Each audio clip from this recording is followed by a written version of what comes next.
Recording. So here we go. Let's talk about unlocking your intuition. And let's talk about this concept and let's talk about labels and how your intuition works and what is blocking your intuition. So I'm going to share with you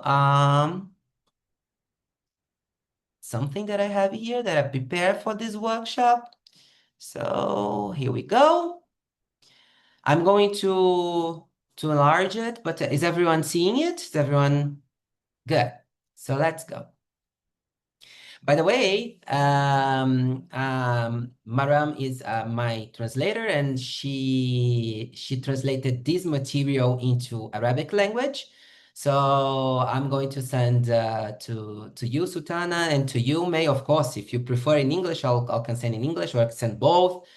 But you'll have all of this material in your hands in PDF, so that you can read, you can have the exercises and everything that we are going to discuss here. Okay, so here we go. Unlock your intuition, how your inner voice can help you to make better choices in your life decisions, which is basically, for those who are Theta healers, basically what the Love of Self course is about.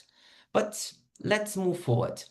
The first thing that I would like to discuss with you in this workshop is, who are you? But who are really you? So to think about this question, which is one of the, let's put it that way, one of the 1 million questions of our lives, I think that the two most important questions of our lives is who am I, and where I should go, or where I'm heading, or what is the place that I should go, or what are the decisions that I should make, or what is my divine timing, what is my purpose. I think that if we answers who am I and where should I go, I think that most part of the mysteries of life will be solved. So and that's what we try. That's what our mind tries to figure out each and every day. So, but when we are born in this world, in this planet, we receive lots of labels. And when I say labels, I mean all the expectations and everything that everyone says about what we are supposed to be. And that starts in a very early age, or to be very honest, it starts even when you are in your mother's belly. Because when your mother decides to have you, she has her own expectations of your gender, of what is going to be your role in the family, what the child is going to represent to her, to the father, to the family, to the society. Sometimes the pregnancy is planned. Sometimes the pregnancy comes out of nowhere. You were not expecting it. And sometimes the mother is really excited about it. Sometimes the mother is absolutely frightened about it. Sometimes she has the support of the family. Sometimes she doesn't have the support of the family or even from her husband. Sometimes she might be expecting a boy and then comes a girl, or vice versa. So, that's what I believe, since we are on our mother's belly, we already receive these thoughts and feelings that adds labels all over us. Because if you think about a baby, and when I say a baby, like a pure baby, the baby is the essence of the soul. Like the soul is very pure, and the soul has only the purpose. Like, I'm here for to learn that, or to learn that virtue, or to engage with that kind of people so that I can learn this and this and this and that, so that I can become closer to the creator, or so that I can evolve my soul, so that I can become a smarter, enlightened soul. But of course, in this planet, We have a brain, we have emotions, and the challenge is to learn what our soul needs to learn to evolve, to become closer to the Creator, dealing with the mind, the emotions, the energies that are different, with this body that sometimes feels like it holds us to do more when it comes to energy. Sometimes. And of course, we have to take care of this body. We have to guarantee that that it works properly so that we can do whatever we need to do. And sometimes the thoughts, the emotions affects our physical body, and we go to doctors, but then we need shrinks, and then we need healers, and then like that is all of these challenges that makes the purpose and the virtues and the learnings a little bit challenging, let's put it that way, or more challenging than it's supposed to be. But if your soul has chosen to come into this planet, it's because what your soul needs to learn must be through the beliefs, through our brain and our thoughts, through the emotions, within a physical body. Because our soul has or his or its unconscious. So our soul would never choose this planet for us to suffer. Like, oh, okay, let me choose the planet that will suffer the most. No, of course not. It's because this planet has his own way to teach you what your soul needs to teach. Again, through thoughts, through emotions, through the physical body, through the specific energies. So your soul said, okay, I'm ready to pass through this specific experience. And I want to. And then you come, you become a little baby, and the first feelings and thoughts is, oh, I'm excited, and I'm going to do my purpose and everything else. But then the labels, as I was saying, starts to appear. The thoughts of the mother, the thoughts of the father, and then we are born. And when we are born, we receive the first nutrition. Most part of it, most part of us receive the first nutrition from our mom, and then we receive, most part of us, the security of a father and a family. And when we are born, like the human baby, I'm not 100% sure of it, but the human baby probably is the only being in this planet that needs other human beings to take care of him or her. Like you need someone else to give you nutrition. You need someone else to protect you because you don't have fur, you don't have a shell. Like you are fragile. Your body is fragile. So you need other human beings. And you have a brain that is completely different from any other animal or being in this planet. And a brain that, when it's born, understands immediately, I need to survive. I need to survive with this body. And I have this person who gives me nutrition, this person who gives me protection, or even sometimes it's the same person who gives nutrition and protection, doesn't matter.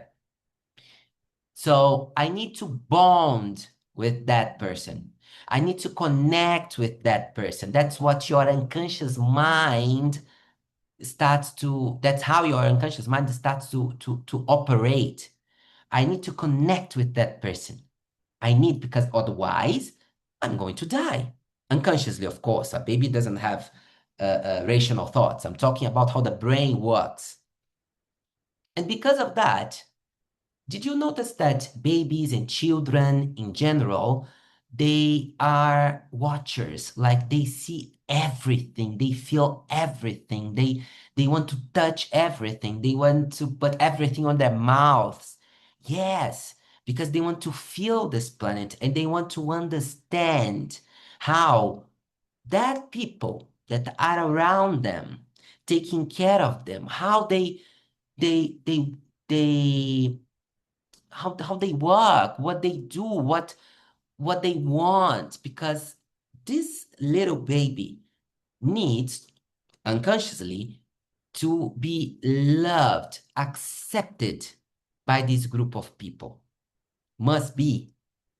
And that's why the babies are watchers and they learn very quickly, very fast. And they will learn from the behaviors of the ones who are around them. They will learn from what these people tells them that it's right and it's wrong. And we are going to discuss about all of this a little bit further, but they are also going to learn labels. And labels are things that usually we say about us, and of course, that represents who we are, but it's not necessarily related to the purpose. It's just things that we label ourselves, that we tell other people that we are, but it's not necessarily related to the purpose. For instance, I am Catholic, I'm Muslim, I am part of this family group. Um, I am a woman, so I should be and act like, and we learn about how men should behave and how women should behave from the family, from the society, because societies, countries are different. Of course, we live in a patriarchal world, unfortunately, but hopefully women will get more power as far as we proceed. Like I think it's slower than it's supposed to be, but anyway, at least women now have a little bit more of power. But still, we live in the society where men should behave in a certain way, women should behave in a certain way. And if I'm a Brazilian, I have some certain labels.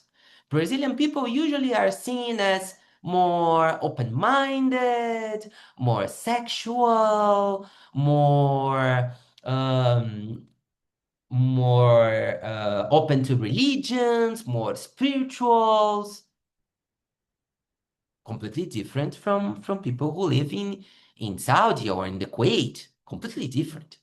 When we think about the labels of Brazilian people, of American people, of Italian people, right? And we got that again from our family, from the people that we live among our life. We learn. We simply get that. Again, we need to be accepted. The first belief, or one of the first beliefs that we get is I have to follow what others say so that I'll be accepted, so that I'll be loved, so that I will survive. So the labels, they become part of us, even if we don't notice. Even when you say, I have ADHD, of course, you can have the prescription. Of course, I'm not telling that doctors are wrong.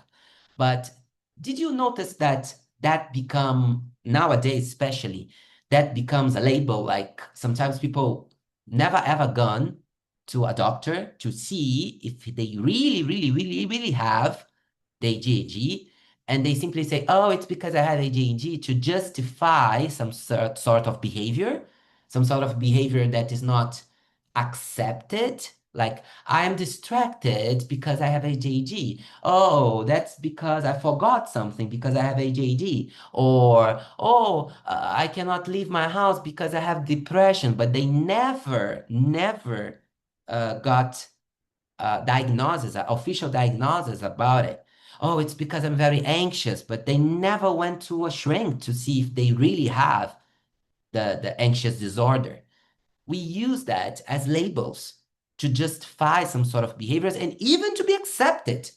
Because nowadays, everyone is anxious or depressed or have ADHD or all of them.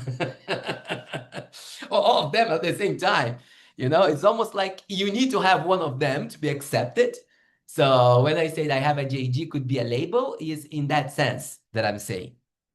And beliefs, of course, beliefs such as I need to work hard to get what I want, and many others, many, many, many others. So all of you have done a Theta Healing session. So when I mention beliefs, you know what I'm talking about, right? So we can follow the labels. There's nothing wrong with that. There's nothing wrong with that. Sometimes, I mean, when it comes to religion, when it comes to even to the way that our country behaves, I mean, no problem at all. I'm not telling you that this is a huge problem, not at all. Like that's part of who we are. That's part of how we define ourselves. But they should not define us completely. Like we are just that. We are just our profession. We are just our family name. We are just our religion. We are just our country. Like we are much more than that. And some of these labels, sometimes they put us in little boxes that prevents us to show the world who we really are. And since we have this habit of trying to mimic or trying to do everything that others tells us that we are supposed to be, since we are very little, our mind becomes very suggestible. So sometimes if you believe in astrology, sometimes we even blame the sign, like, oh, it's because I'm a Leo. Oh, it's because she's a Virgo, if you believe in astrology. Like, it's always to justify some sort of behaviors that we have, when in fact, what we are trying to do is to take ourselves from the self-responsibility, to take ourselves from looking deeper inside of us and change our reality. Like, if you are distracted, let's put it that way, and then you say, I have ADHD or I have anxiety, and that's why I'm so distracted and I forget everything and la la la la la la. Basically, what you're telling to the world is that you are like that and you're going to die like that. And take me as I am, because I have a disease, I have a label. I behave like that because I am a Catholic. So I cannot do anything that is not related to God and Jesus and Holy Mary because, oh, I'm going to hell. It's okay if you believe in that, but you are more than that. And sometimes you use that as a justification to not look up to you and to your true self and to who you really are. And we are unique. There is no one like you in this planet. No one. That's why the body is a miracle. Even if you have a twin, brother or sister, twin, like it was born within you.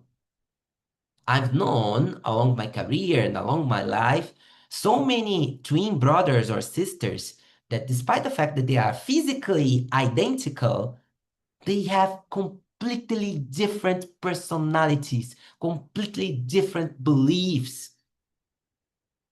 So you are unique. There is no one like you. No one. And labels, they might limit you. Because what labels tries to do is to put you in a certain category of people, of a group, so that you'll be accepted by that group.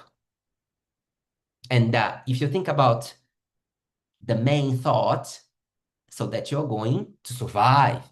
And if you are a child, of course, that makes sense because you really need grown-ups to survive. But when you are a grown-up woman, a grown-up man, of course, we need other people to relate, to learn, to have relationships, of course. I mean, I'm not telling you that you're supposed to be alone, not at all. But it's not about survival anymore, but your brain is still working as it is survival. That's why sometimes we connect to people and it's so hard for us to let go. Doesn't matter how much that person is toxic to us. Doesn't matter how toxic the work is for us or or this parent is for us. It's hard for us to let go because your brain is still operating into the labels that limits you, into the belief that it has to do with survival. And because of that, we divide the world into cultures and identities. Well, we've been through, I don't know if I could call it a war still. I don't want to because I don't want to manifest it, but it was almost a war. Just not to say war, just not to manifest it. But it was horrible because the world is divided into labels. And one wants to make sure that I'm right. No, I'm right. And they are fighting with each other to see which label is going to be better than the other. I mean, come on, really? In the end of the day, and sometimes we discuss, by the way, in our personal lives because we want to be right. What I believe, my label is better than yours. I can use astrology. Oh, my zodiac sign is Leo. It's better than everyone else's because we are beautiful. We are important. Again, it's always about my label also protects me. And also, it's something that makes me feel I am better than others. It's not about being better. It's about knowing that you are unique. And that makes you special. In the end of the day, we are one family.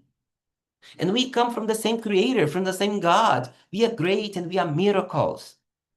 And unique. Let me prove to you that your mind is suggestible. So,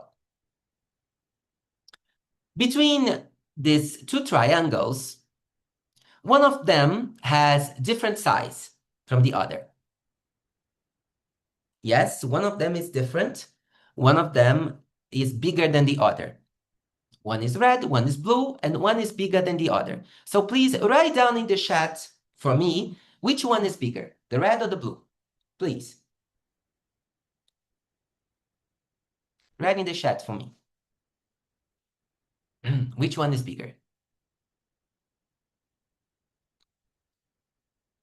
Good. Let me see your answers.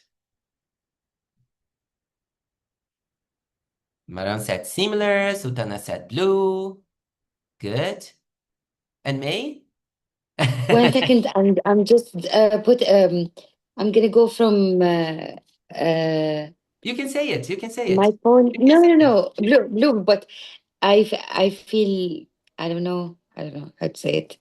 I'm just enrolling in the laptop so that it's better to type because Of I course, of cannot course, of type course. now Of on course, I my know. phone. So I'm just But you I'm can say doing it. No it. worries. You can say it. Which one? So the question is Which one is bigger, the red or the blue? Let me take this off. I'll expand to you again. Which one? all same size. Mm, good. Okay, I'm dealing with healers, so it's not fair. Um, the fact is that the two are identical. But because I told you that one of them is bigger than the other, and I'm the teacher, I'm the professor, most of you, of course, I mean, you are healers, so it's not fair. So if you're a healer, this guy's trying to prank me. This guy's trying to. I can feel the energy that this guy is like lying or maybe trying to prank me or something like that. No, I'll say similar. When Maran says similar, I have doubts. So I'll not say that they are identical, but I'll say similar, just in case they are not. And then Sultana said the blue, and then May said, no, they are identical. Yes, I mean, No, they are but I identical. wanted to say something because I didn't see the screen Uh-huh. and because I was opening my other, I just enrolled. Oh, no worries, no worries. I'm not telling you that again. See, like not that one is better than the other. It's No, just no, no, because, I know. But I wanted to say something because of I course, of said course. blue because I was Ah, reading, but I uh-huh. didn't know the question on what because my screen is on the phone. I was watching the Ah, I got you. I so got you. I felt as you mentioned, I have to say blue because everyone said blue. Uh-huh. But when Uh-huh. I asked you, because I was shy to tell you I wanted the laptop instead of the phone, Uh-huh. so it's like now I know that um, I still have something that I want to belong and to copy Exactly. behavior others. Exactly. Yeah. Perfect, May. Exactly. See? And May said something very important as well. Not only because I'm the teacher, but and the professor, and I'm teaching you, but also because you want to belong. Like when Sultana said blue, May said, maybe it's the blue as well. Yes, you want to belong. You want to belong to the group. And of course, you want to be accepted by the teacher who supposedly, let's put it between many quotes, supposedly knows more than you because I'm teaching, so it means that I knows more. So, and if he's telling me that there is one that is big, who am I to tell him that no, it's wrong, that they are identical, they are similar? Who am I? So that's the thing. And that's what happens in our daily lives. We try to fit in rather than question. And sometimes when we question, we are rejected. We are.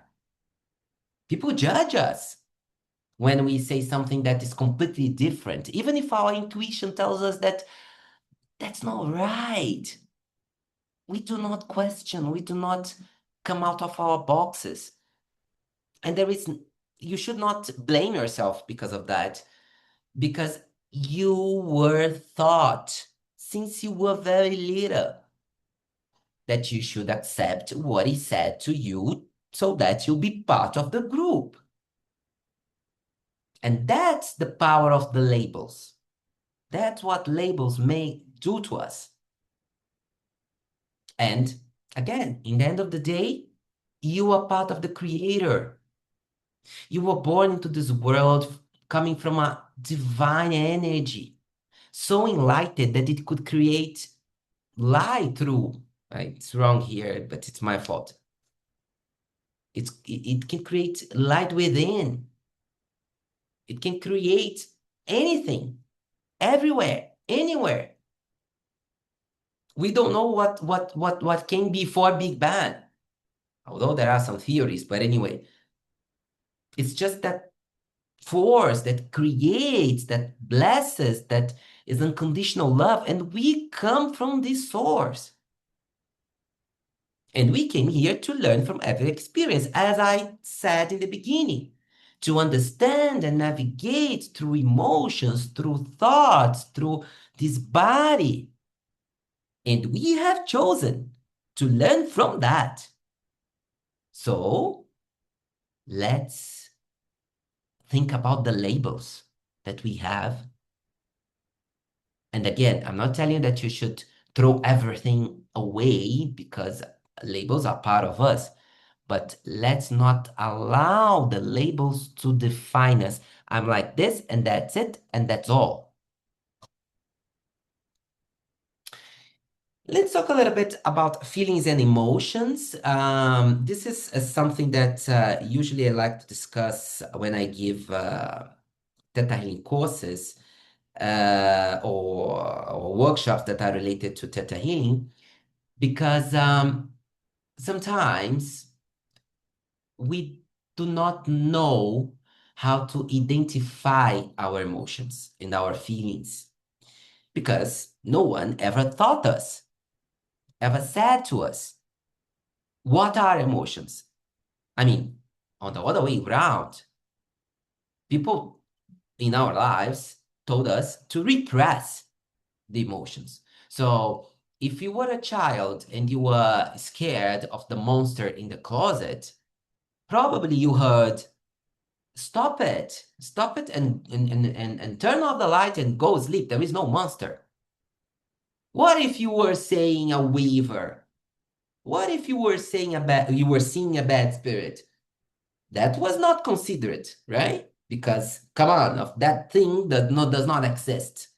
Just go pray to God and go to sleep.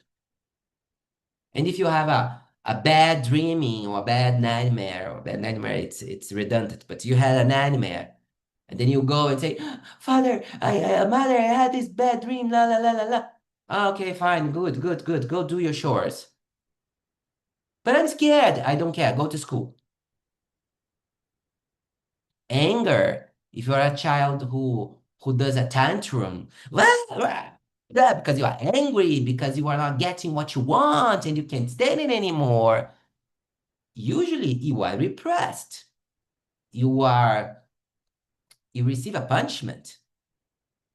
Many kinds of punishments. And I'm not telling you that you should allow your child to do tantrums. No, no, not at all. Not at all, of course. It's unbearable. Although I'm not a parent, I can imagine that you should not, because I mean, how can you, right? But even when you think about this, when you think about your children's tantrums, despite the fact that probably it affects you, it makes you feel whatever, sometimes don't you think that things like, oh my God, what other people will think about me? They'll think that I am a bad mom. And that's a label.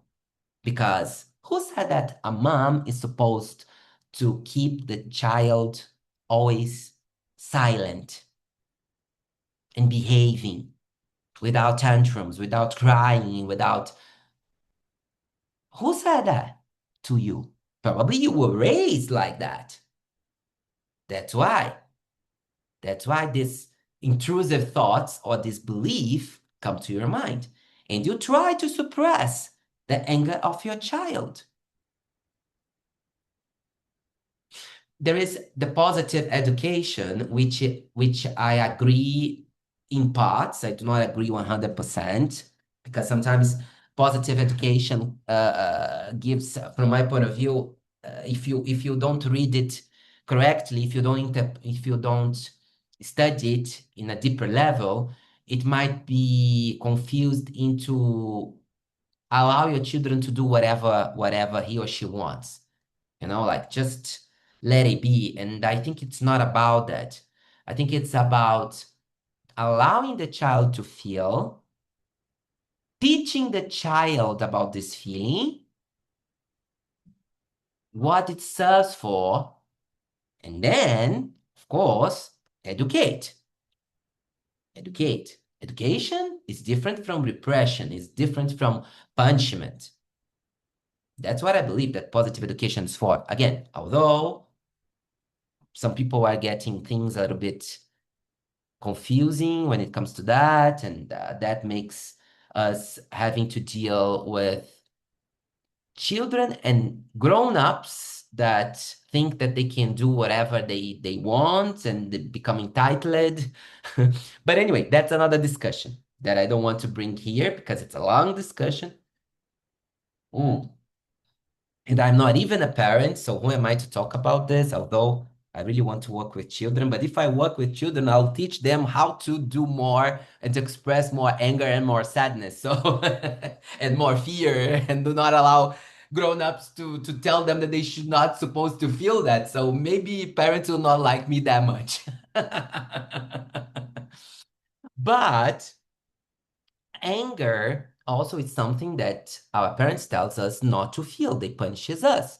And sadness, when we cry, and also it's a sort of tantrum, and don't cry, stop it, swallow the crying.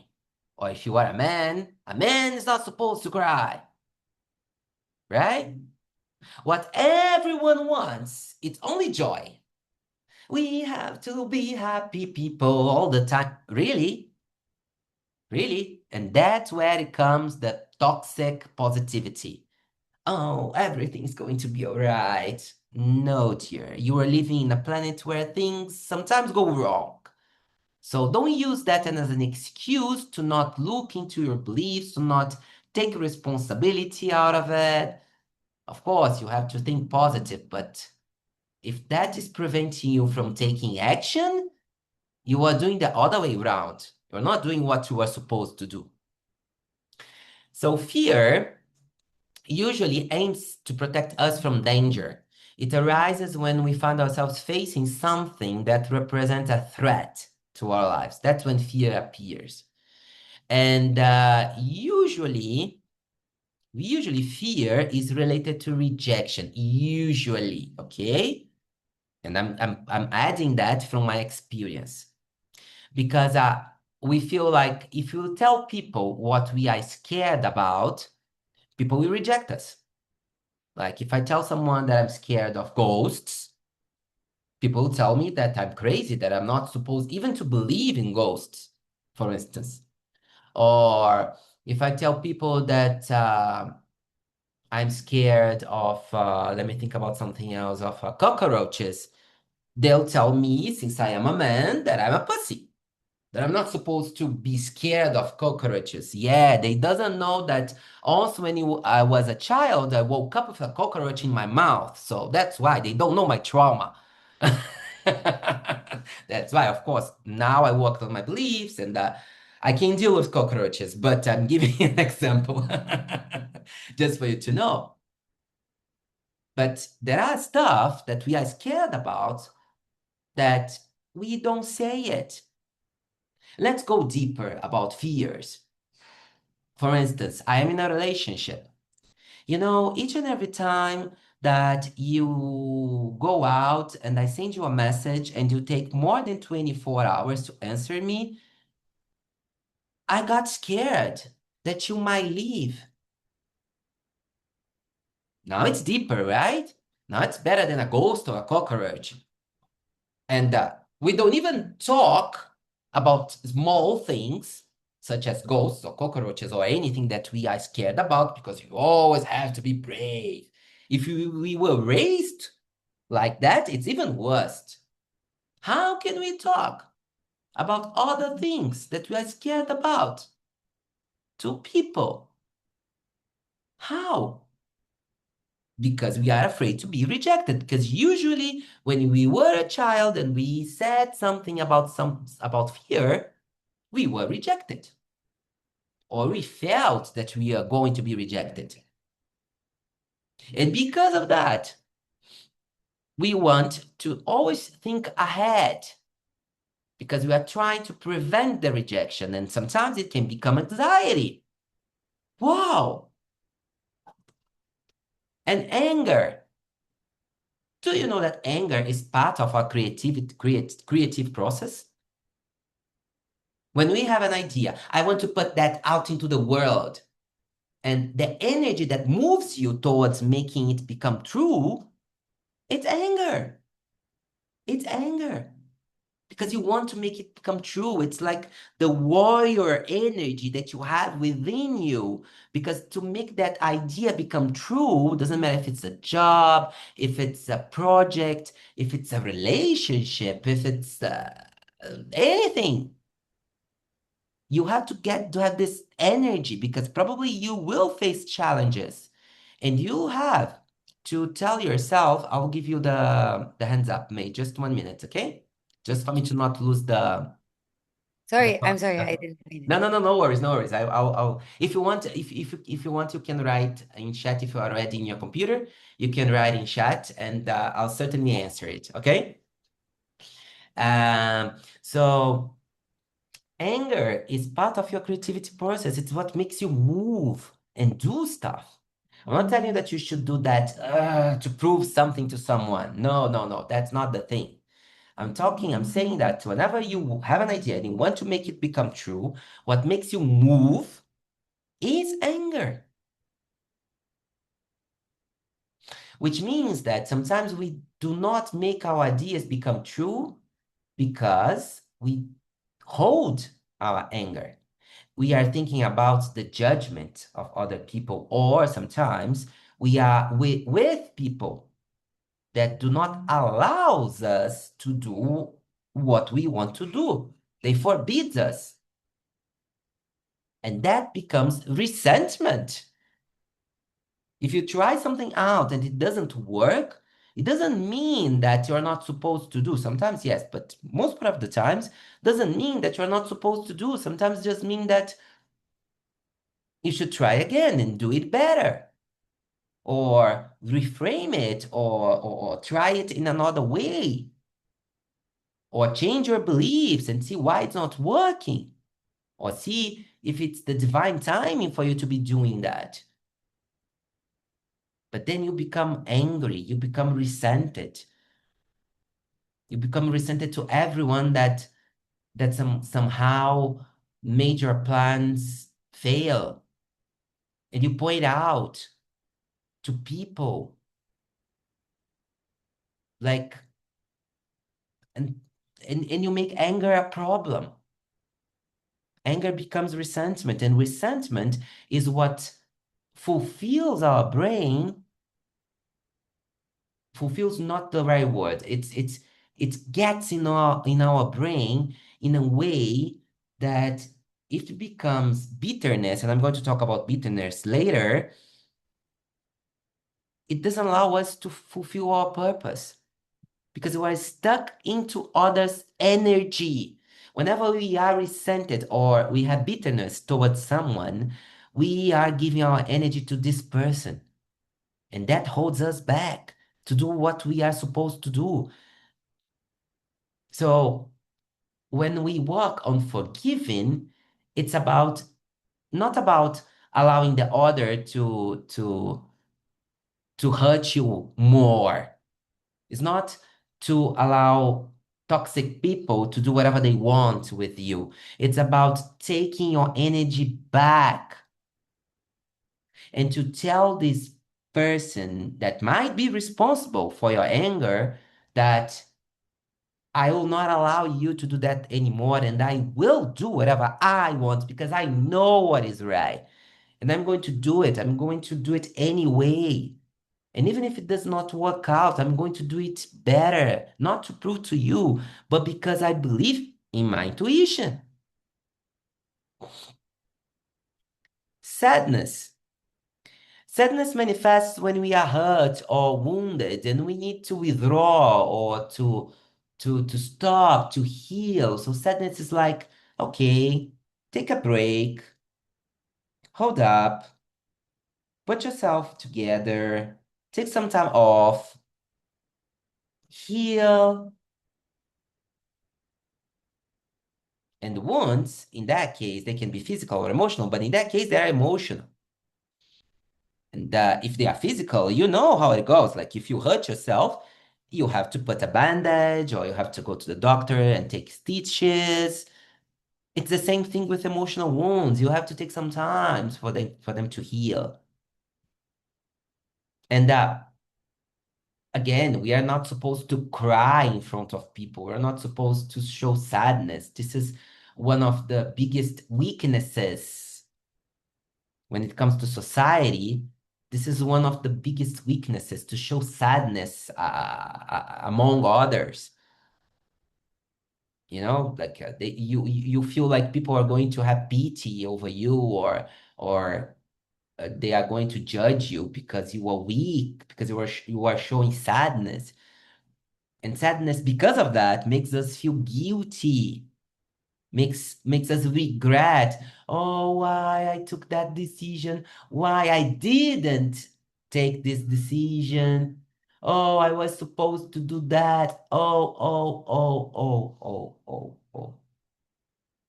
Okay, maybe you did a bad detour, maybe you made took a rush decision in a rush, and it did not work out the way that it was supposed to be or the way that you expected.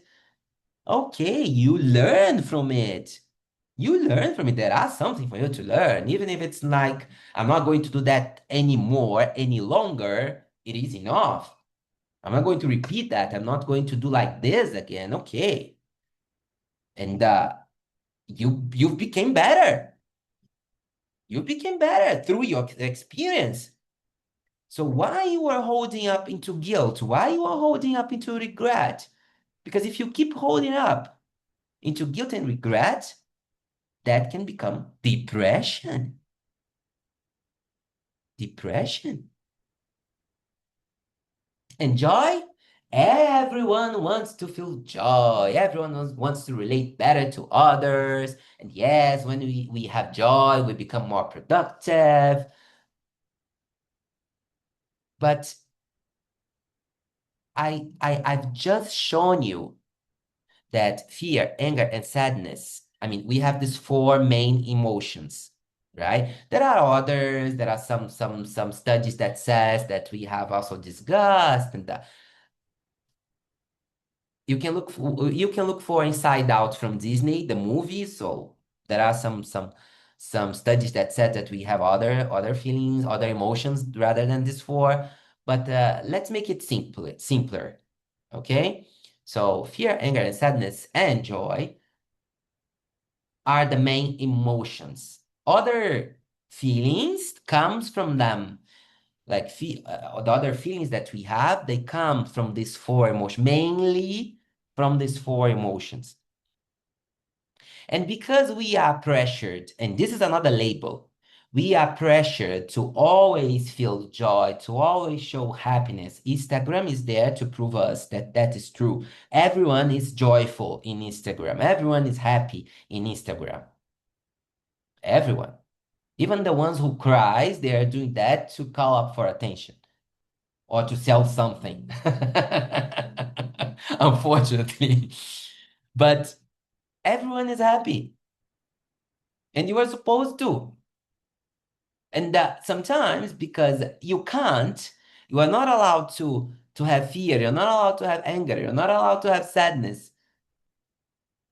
You push yourself into joy through what?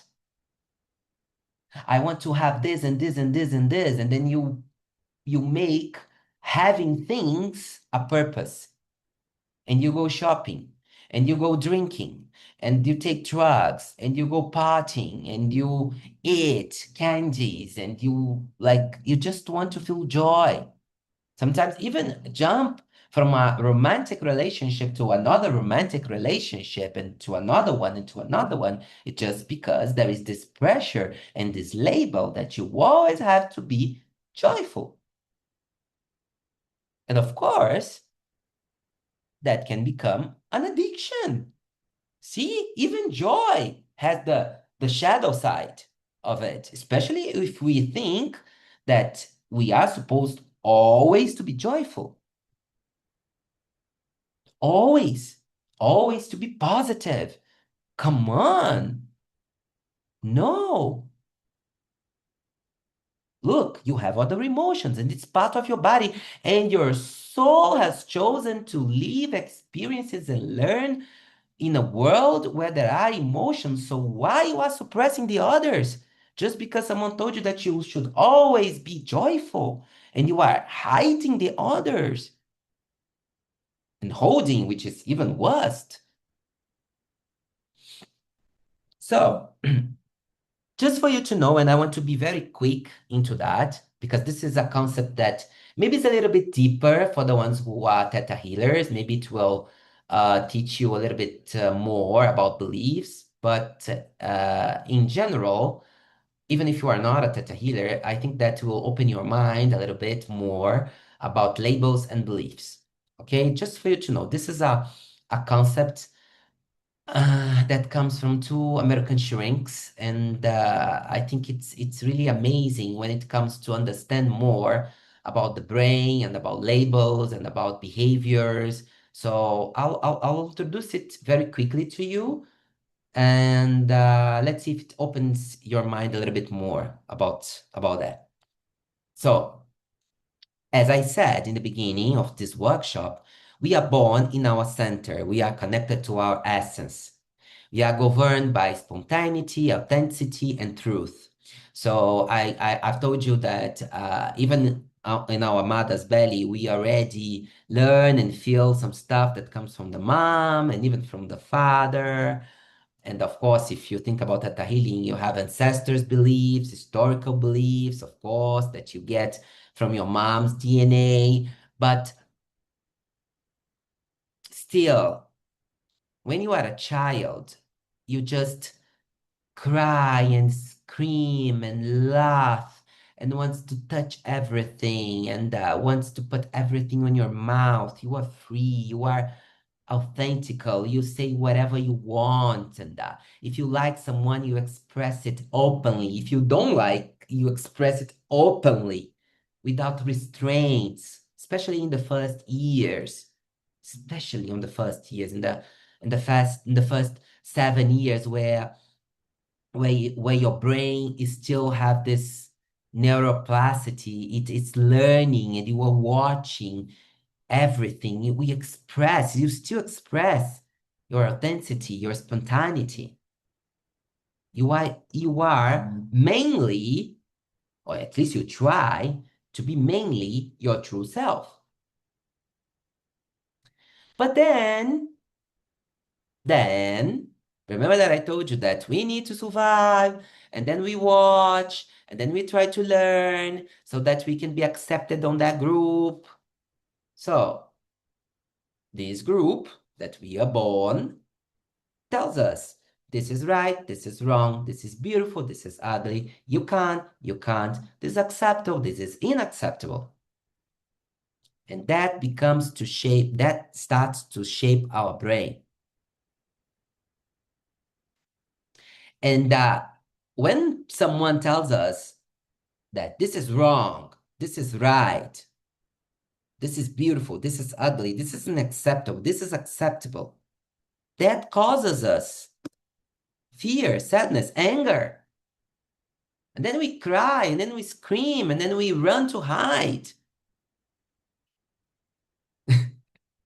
And they tell us, you're not supposed to cry. You're not supposed to be angry. You're not supposed to have fear. And we hold these emotions. No one tells us, like, okay, it's okay to feel that's anger. It serves to you for this and this and that. And I understand you. La la la. Let's do something with that. Let's make this anger productive. Take this pillow and just punch this pillow. Yeah, sometimes, life will make you feel angry. Oh, you are scared about the monster? Okay, so tell me more about this monster, how it is. Let's open the closet. Let's see if we can make it go away. Let's see if we can turn this monster into a unicorn. Let's pray together and see if the monster goes away. No, we don't do that. Right? At least my parents never done that to me. I don't know yours, but at least mine never done that to me.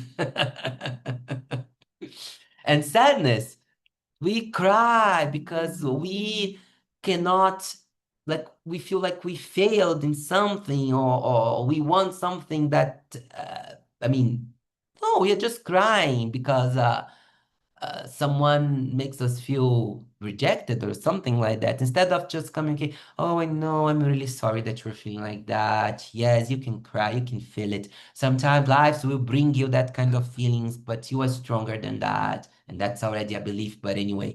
Yeah, but just feel it. Let's do what we can do it. Do you need time to cry a little bit? Yeah, that's it. That's it. Now that you cried, what can we do? Because that maybe will not be possible, but what can we do? Positive education in 30 seconds. Very superficial.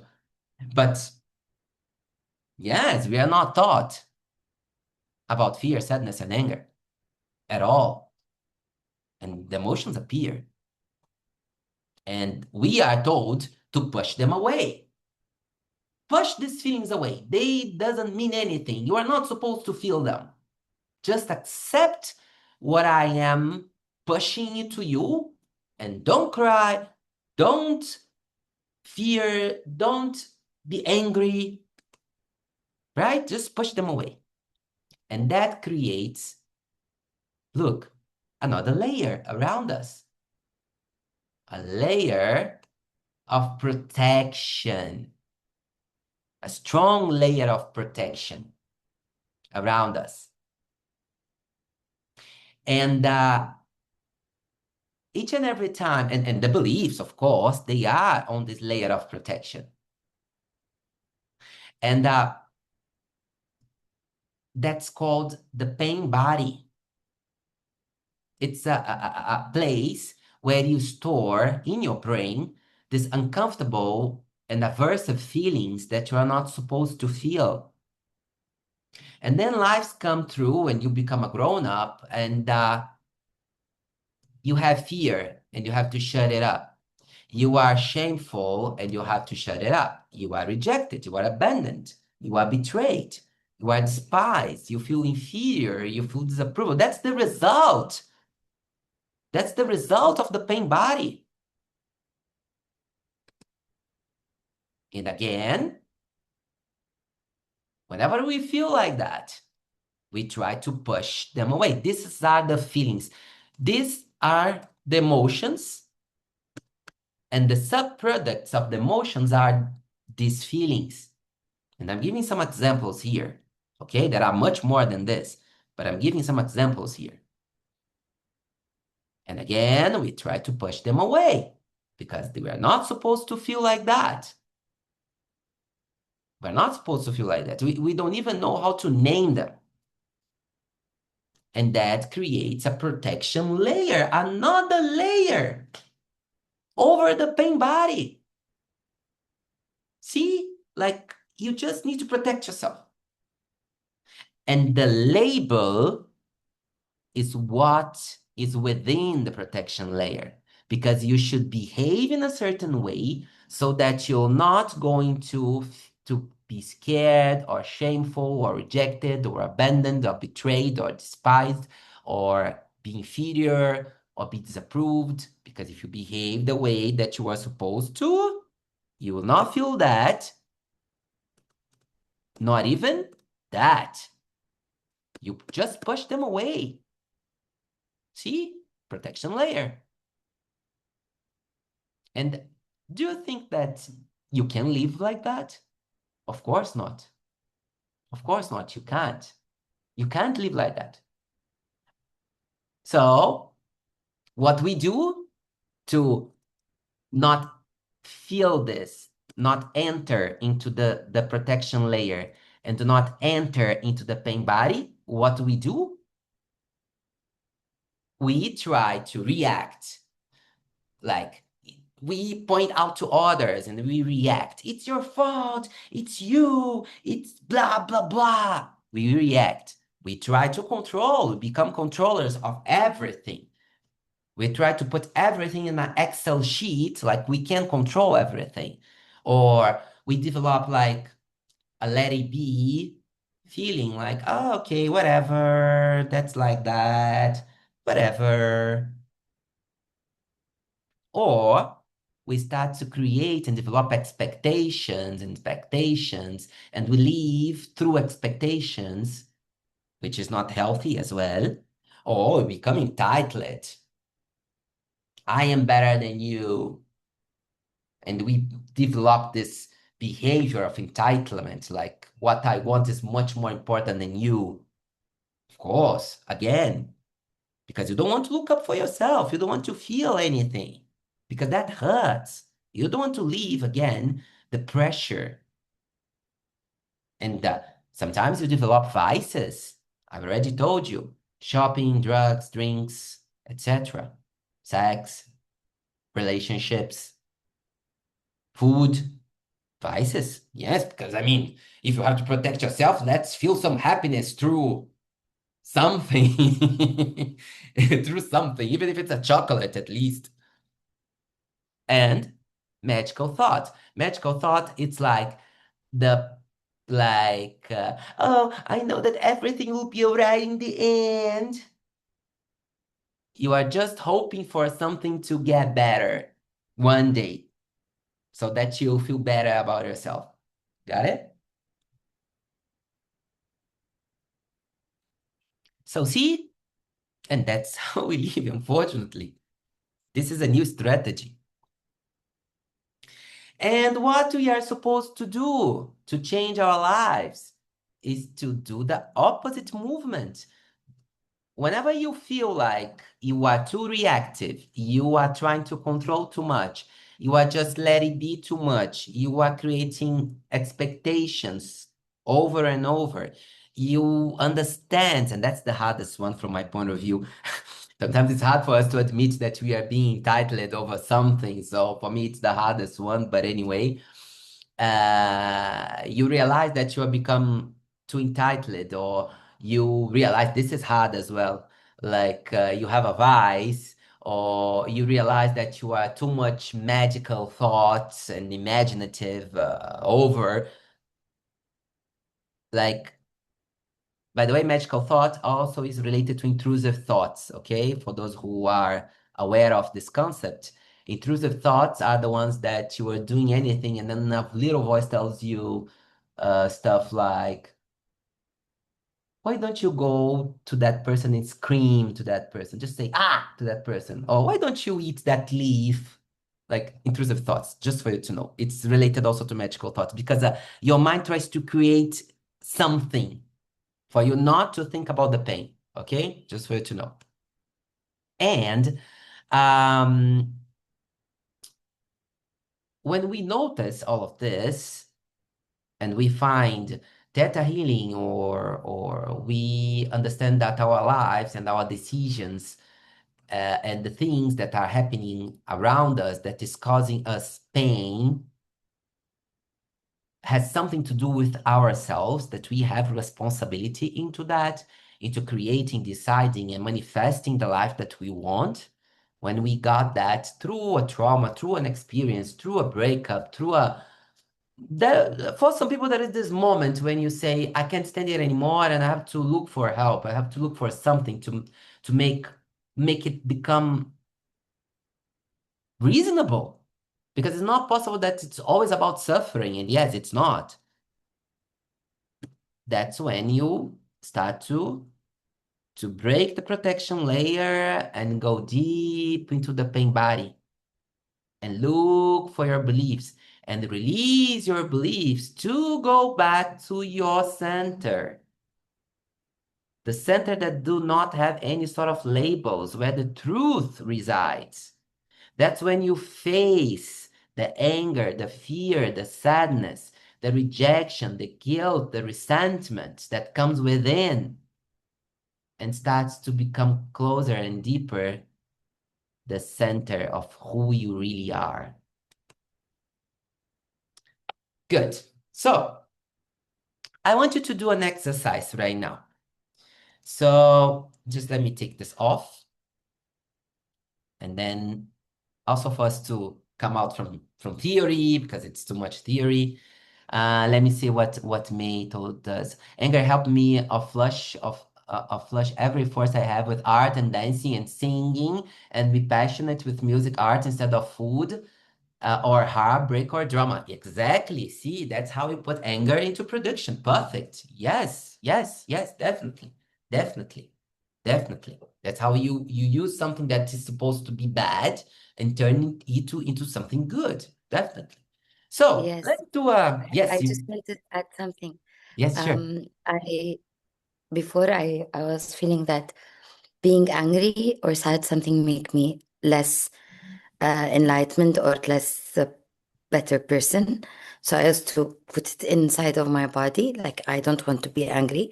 And then later on, I found that it's something I can use and channel, and it gives me satisfaction and it keeps my brain clear.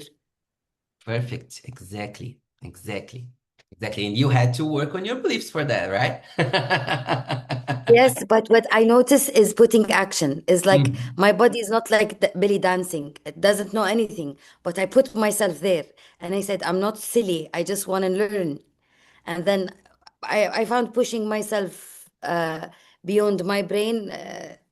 I got you. in a good way. I channeled the anger. Yes. I got you. I got you. It's perfect. It's perfect. It's like when you're feeling angry, and sometimes you can like turn into production, but sometimes you are just feeling angry, and you have to do something like movement and push a pillow or dance or sing, or this is perfect. This is a perfect strategy. I love that. I love that. You're absolutely right. Because then you put that energy into movement, and slowly your brain will understand that whenever you feel angry, you should turn that into some sort of production or into something that will make you feel better, or you learn how to redirect your anger. So definitely thank you for your what you just said.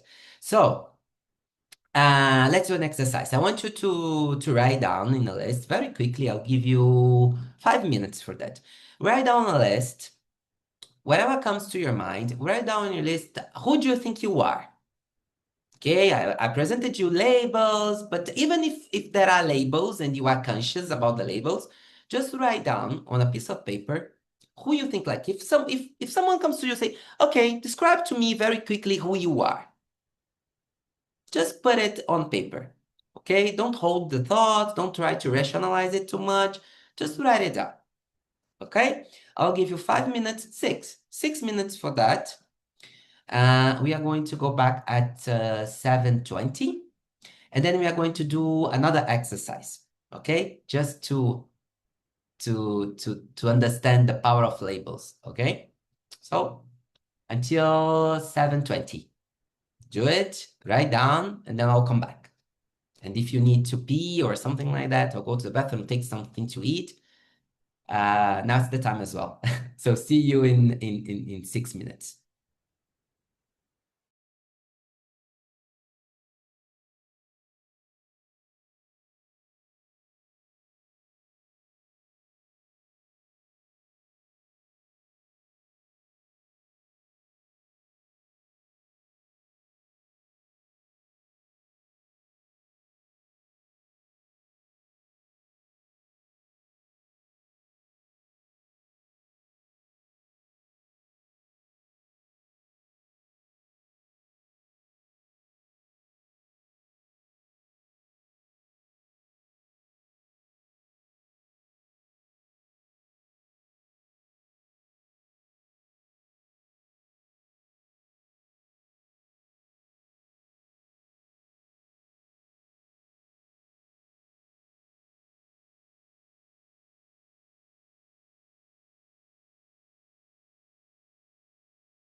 Okay, and we are back. Have everyone done? Did? The list? Is everyone ready? Great, excellent. Maram, Sutana, ready? Sutana, ready? Okay, perfect. I seen. Good. Great, great, great, great, great. So, in Theta Healing, of course, Maram and May knows what I'm talking about, but we have to introduce Sutana as well. So, in Theta Healing, there is a way for us to go beyond the labels, beyond the beliefs, reach out directly to the energy of the Creator or of God, which is a powerful meditation that will allow you to go into the theta brainwave state of mind, which is a very relaxed state of mind that allows you to find answers within the Creator, within this unconditional love force energy, within God. And we are going to do this meditation. I'm going to guide you through this meditation so that you can find and feel the energy, the true energy or the powerful energy of God. And I know that usually you have your prayer, so probably the energy is very similar of a prayer, okay? Just for you to know. And you're going to feel that energy. And when we are all of us, because I'm going to guide you, which means that I'm also going to put myself into this brainwave state, into this connection with God the Creator. So when we are there, I'm going to guide you, or when we are into that state, I want to guide you through a command. And this command is going to, and you just need to listen to my voice. If you want, you can repeat the command aloud, but not necessarily. You just hear my voice. And after this command, you are going to allow your mind to show you whatever it comes forward. Words, images, just just our thoughts, emotions. Just allow your body to feel. I'm going to give a command, and then this command has a purpose. And then you're going to just feel. Feel, think, allow the images or the words to come. And then I'll guide you back. And then let's see what comes through. Okay, I'm not going to tell you what I'm going to command, but trust me, it's going to be amazing. Okay? So let's go. I'll ask you to close your eyes and take a deep breath in and out.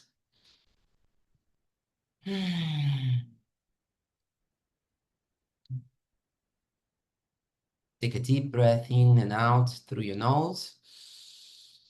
And if you can, breathe through your mouth.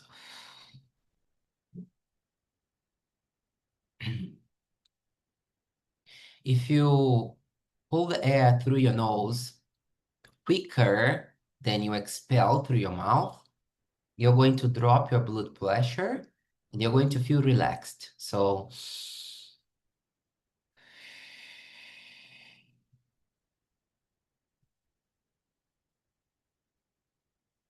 once more.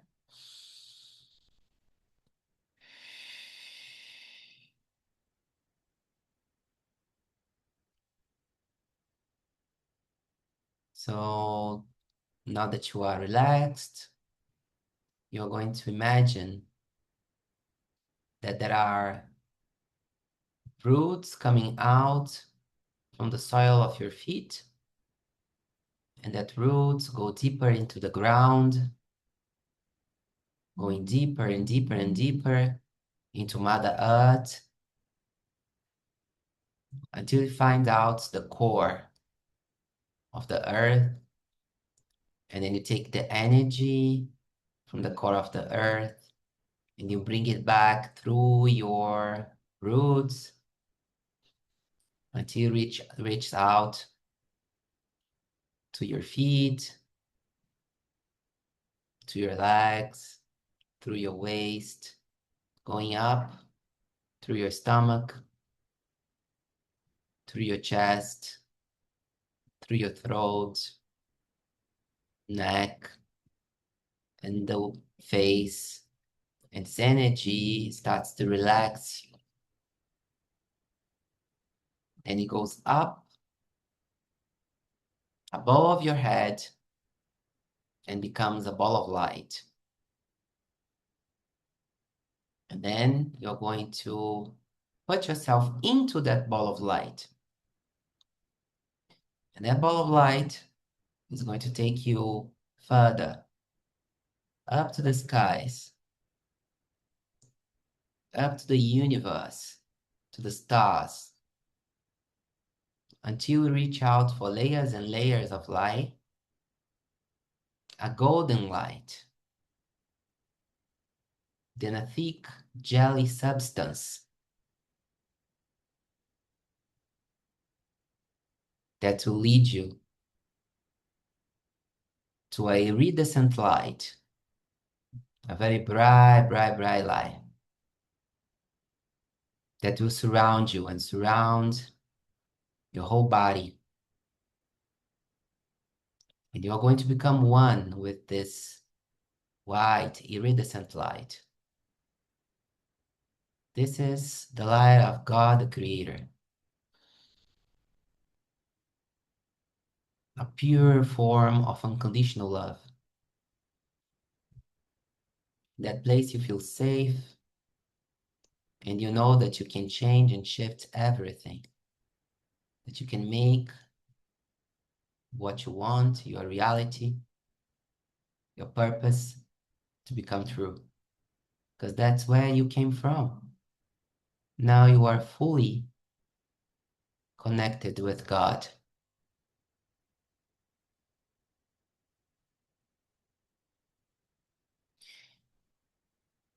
And I want you to listen to my commands. If you want, you can repeat it aloud or not. God, creator of all that is, it is commanded, or it is requested, that I can see myself through your eyes, through the eyes of God the Creator. Thank you. It is done, it is done, it is done. And allow God to show you how you are seen by God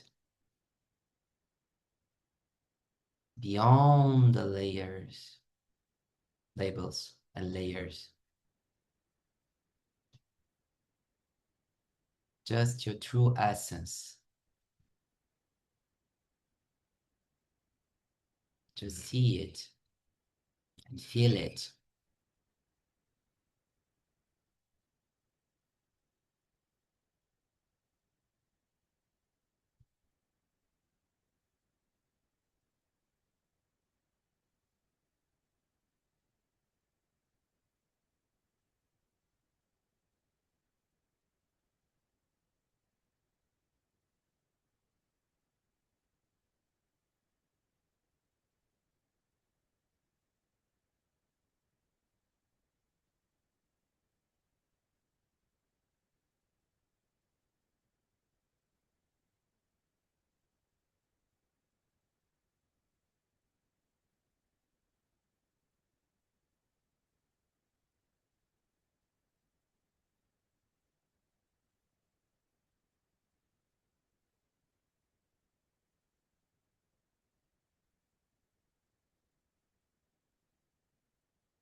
Very good.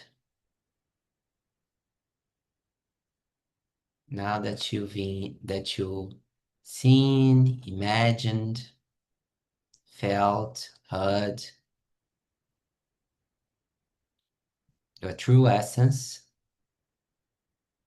who you are through the eyes of God, beyond the labels, now you can start to come back. You can go back into the white light, and allow the white light to shower your body, bring back your energy to your body. Feeling the roots. Remember that you are still within this earth. Feel your body. Start to move your hands. If you want, you can stretch. And then open your eyes. Let's come back little by little. And write down what you got. Images, thoughts, words. Just write it down.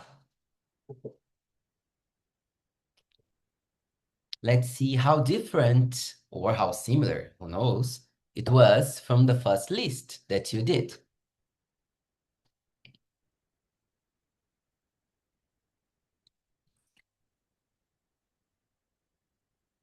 After you finish writing, if you want to share in the chat, or if you want to open your mic, we're a small group. If you want open your mic and share, or write it down. If you feel like it's too private, Yeah, you don't need to as well. I'm Tell never me. private. I love Okay. being vulnerable. Good, Okay. good. Tell me, I want to know. So the label was glowing, um, passionate, loving. The label before the sensitive teacher, creative, healer, strong, honest, focused. And I had two. I know sometimes it sounds like it's negative, but it's protecting me somehow, which is being autistic and being avoidant. Okay, that's what you So, wrote. This is what you wrote. yes, that's before. Mm-hmm, But mm-hmm, when I saw God, as in, I asked God to show who mm-hmm, am mm-hmm. I felt sleepy, which is typical with you. I always lose my conscious in a good way. It's Uh-huh. very strong and intense. I love it. So I saw it's like a grocery store, a big, The Matrix, the movie. Yeah, It's yeah, a sure. That the big groceries, like grocery. the Yes, shells. Uh-huh, uh-huh. yes. And the Matrix movie when they come, the Uh-huh. guns. Uh-huh. I felt all. That there is a game. I forgot the name. It's like. Uh, I forgot the name. Sugar Crush, Uh-huh. the Yeah, yeah, game, sugar cash. the Yes, yes, thing. yes. Uh-huh, uh-huh, Yes. uh-huh. From This one, South I Park. felt my abilities is like this. It's like, and Mm. then um, I saw that I am tiny and those are big, and I have to discover them. But suddenly I saw like big what do you call it? I forgot the name. Like the one from space, the boys from space. If you need to describe it in Arabic, Maran can help me to understand if there is no Yeah, way. yeah, yeah. But sometimes it's the describing, it's not Arabic or English. Shihab.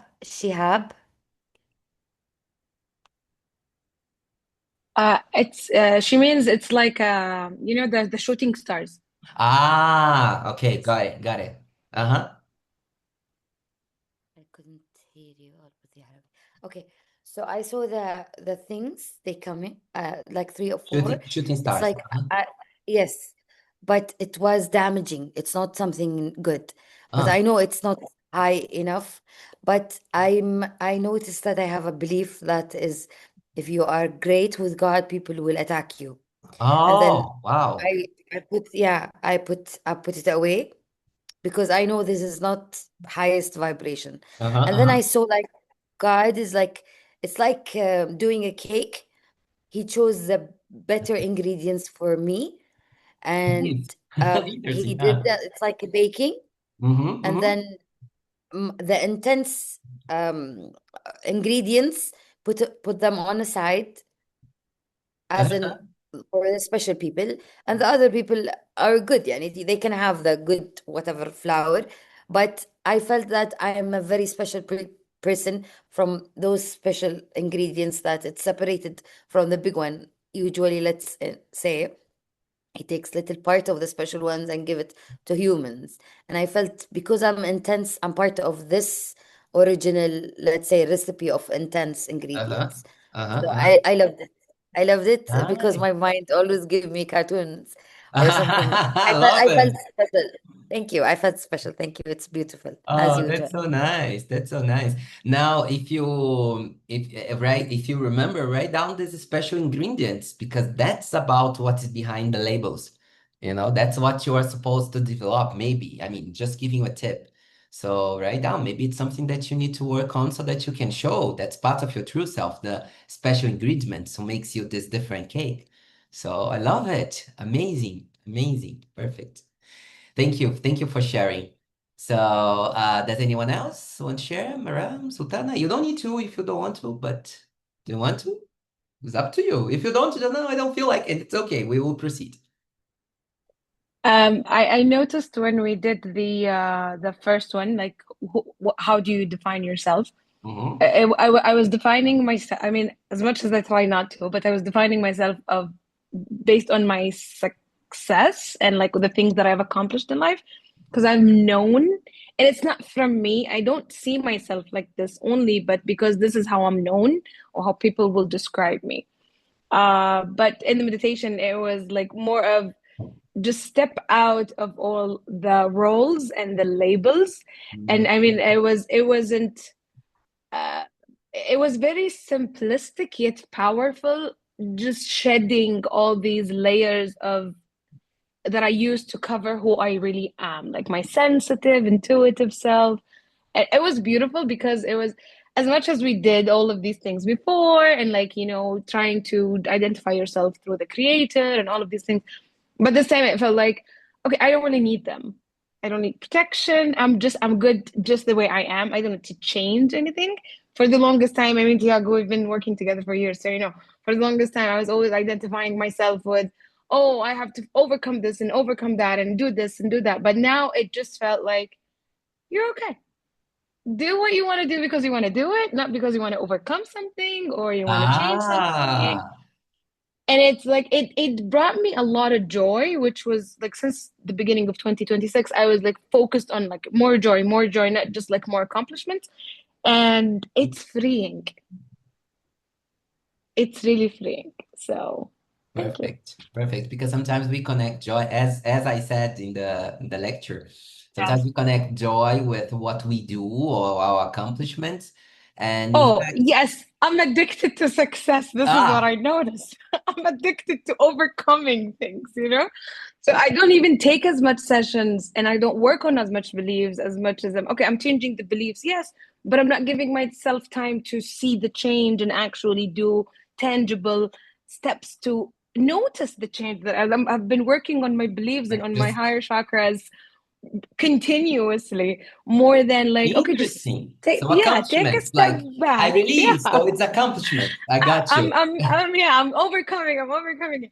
But it's like, okay, just take a breather, take a step back, and look how, I mean, the changes in the beliefs are tremendous. But how are they really affecting my real life, day to day, me in traffic, or Perfect. me picking up my kid, from school? And it's such a freeing, because as healers, we get addicted to the fact that we need to Ah, release more beliefs, we need to achieve the divine timing, we need to do this, we need to do that. And for the past 4 or 5 months, it was just like, okay, just take a breather and see what you're doing, what you need. I mean, not, of course, not releasing all the obligations, but uh, to find the joy, even in the tasks that I have to do. within. Like, okay, what would bring me more joy? What should I start with? And so on and so forth. So thank you. Sometimes we forget. I got you. I got you. Sometimes we forget about again, we connect joy towards our accomplishments, and sometimes it's like feel joy first to accomplish. By the way, this is the principles from my point of view, of course. This is the principle of the manifestation because when you go to the creator and imagine something that you really want and see it happening, like you are allowing yourself to have joy before you accomplish it. And then when you got the joy over that thing that you want that is really happening, and you fulfill your body with that joy and with that energy, that's when you make it happen. That's when it becomes true. So definitely, sometimes we forget that maybe we should feel joy first to accomplish then. And if we and when we accomplish, because there is no ifs, because you manifested it. So when you accomplish, there will be extra joy. Do you know what I mean? Like, and it becomes a full circle of joy, of course. And again, not to despise the other emotions. In the process, you might feel angry, you might feel sadness, you might feel fear, but it's part of the world your soul have chosen to. So deal with that, deal with the feelings, work on your beliefs, and proceed. I like to say, just to point out a little bit more about manifestation, that if it's not happening, uh, there are three reasons for it. One, you might have beliefs that is preventing that from happening, and then you change it, and it will happen. The second one, it's not the divine timing. It's not the right time to do that. Maybe in the future. Maybe it's not now, but you feel like you are supposed to do. And the third reason, it's that maybe you are not supposed to do that. Maybe you are supposed to do that in other way, or maybe really you're not supposed to do that. And usually it's related to beliefs, because it's something that you think that you are supposed to do as well. But sometimes it's like, okay, I'll just drop it. I'll just drop it. Like it's not meant to. It's not meant to. Like maybe I should think again and do something different in, like, for instance, to give a practical example, um, I know that I had to teach. Like it's on my soul. I know, like, it's my purpose to teach people about spirituality, about my experiences, about relationships, which I love, about how we can deal with each other in this world, and fulfill our purpose. And Theta Healing was a way for me to do that, but it's on within my soul, within my soul. And it was always there. And each and every time that I decide to do something different, even when I decide to focus on sessions, which is something that I also love and which I also like, and Maran knows me very well because we've been working for ages, and Sultana as well. We are working a lot recently. You know that my sessions, it's more like teaching than healing. You know that. Not that I don't change beliefs. I do change beliefs. I do the theta thing that we are supposed to do, but it's much more about, let me teach you how does this operate. Let me give you some sort of teaching or lecture or something that I read or something, like, because it's within my soul. I'm always teaching. I'm always teaching. So uh, and sometimes I meant to teach certain things, sometimes I meant to teach others, sometimes there is the divine timing to teach this and the divine timing to teach that. And we have to navigate through. We have to navigate through all of this. And that's what makes the choices wonderful. And now we are going to jump into intuition. And intuition is how we navigate through all of this. Yes, Sultana, please tell me. Okay. So first of all, I want to say, Maram, I couldn't hear anything you said. I don't know why. I didn't. Yeah. So tell me later. Tell me later. Your sister, sorry. Yeah. So I wrote a list of how I would introduce myself to someone. Mm-hmm. So like if a person came up to me, I would say, like, I am a hardworking woman. I have incredible sense of humor. I'm an intense gossiper. I love to gossip. I see myself as the cool auntie. I love Legos. I am a little sister. I love purple. Artistic, gamer, and I like to to decorate parties or like be a hostess. Uh-huh. So when we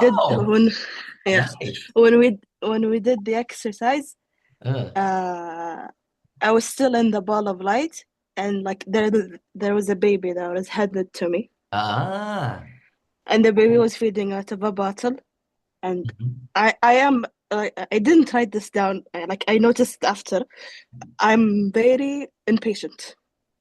So I was like, what is this baby? What am I supposed to do with this baby? As soon as she finished the bottle, she grew like just like a phoenix. You know how they pop out. And she looked like me. She seemed powerful, and she was like tall. And you were. I think like that's how confident she was, or how I was. She like my face. It was my face. She looked confident and proud. So yeah. Nice. And that's how the creator sees you. Yeah. So that's who you are. And you know what? I don't have any doubt. And I have Tiago, any forgive doubt. me for interrupting. I think they couldn't hear me because the translation is on. So you could turn off the translation. Okay, so wait. I think it's like supposed to be direct translation, huh? Yeah. That's what she said right now. She said that probably it's because the translation is on. Just let me check where. No, I turned off the translation. Transcription. No, it's not transcription. Documents, applications, room, transmissions, configurations. Where it is? Where is the translation? Oh wow, where is the translation? Maybe because I think it's already turned off, I think.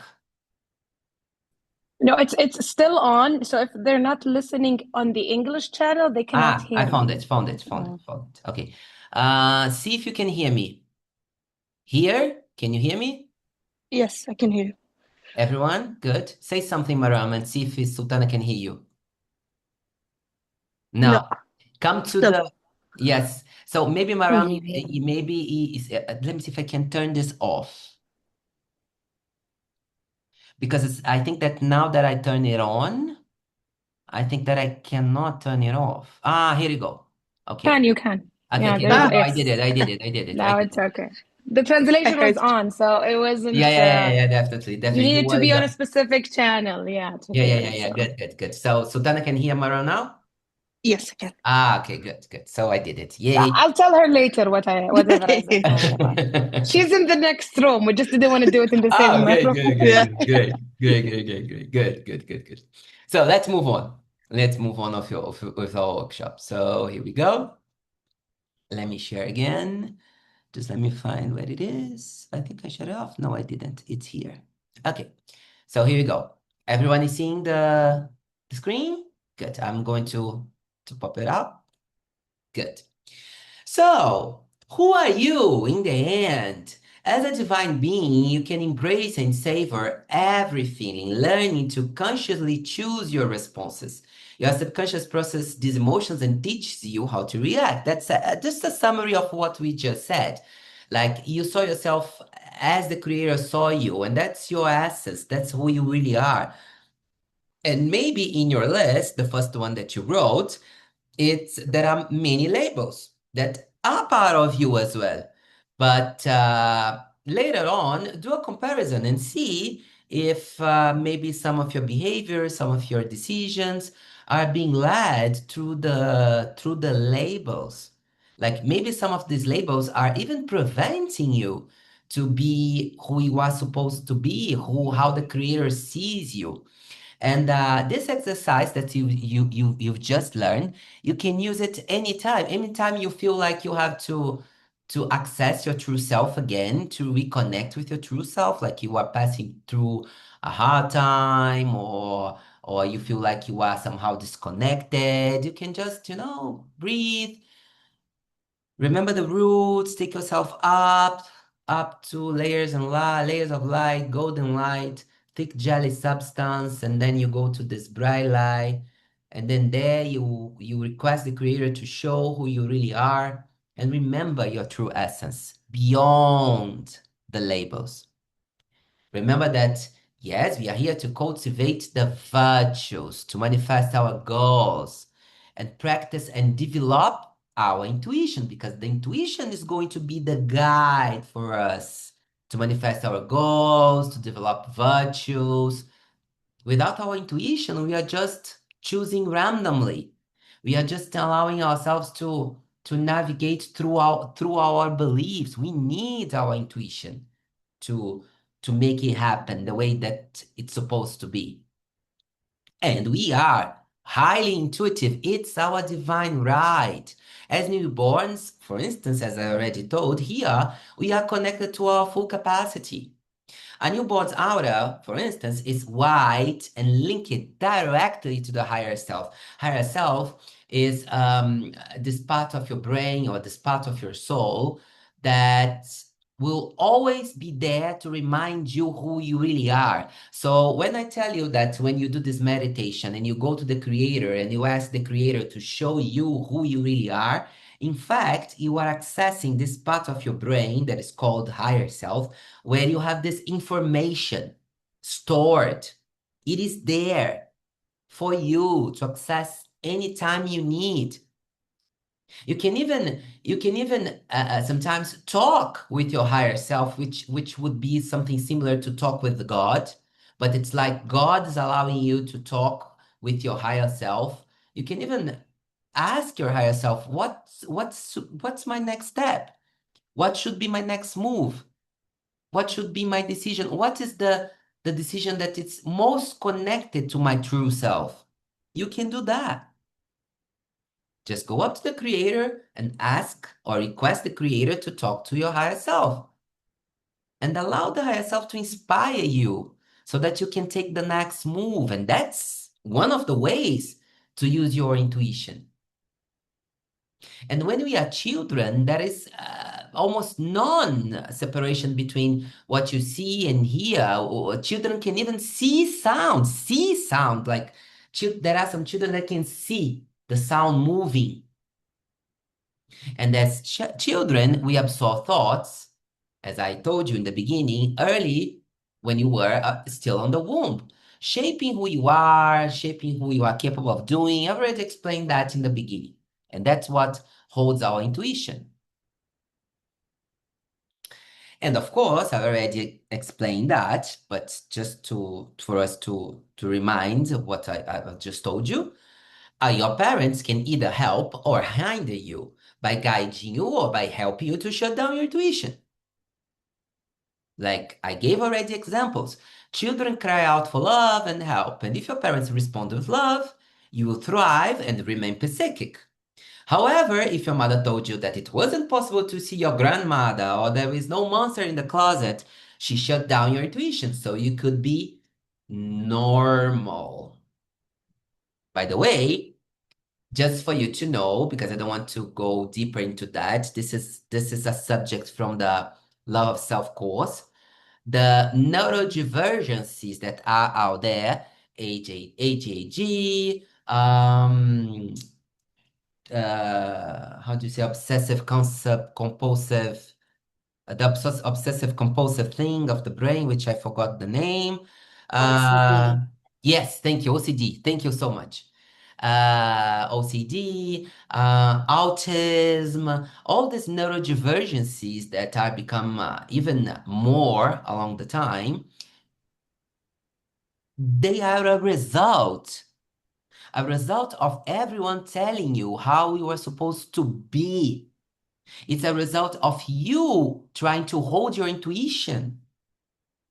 Your brain is like developing these diseases because you are not being allowed to use your intuition as you are supposed to use.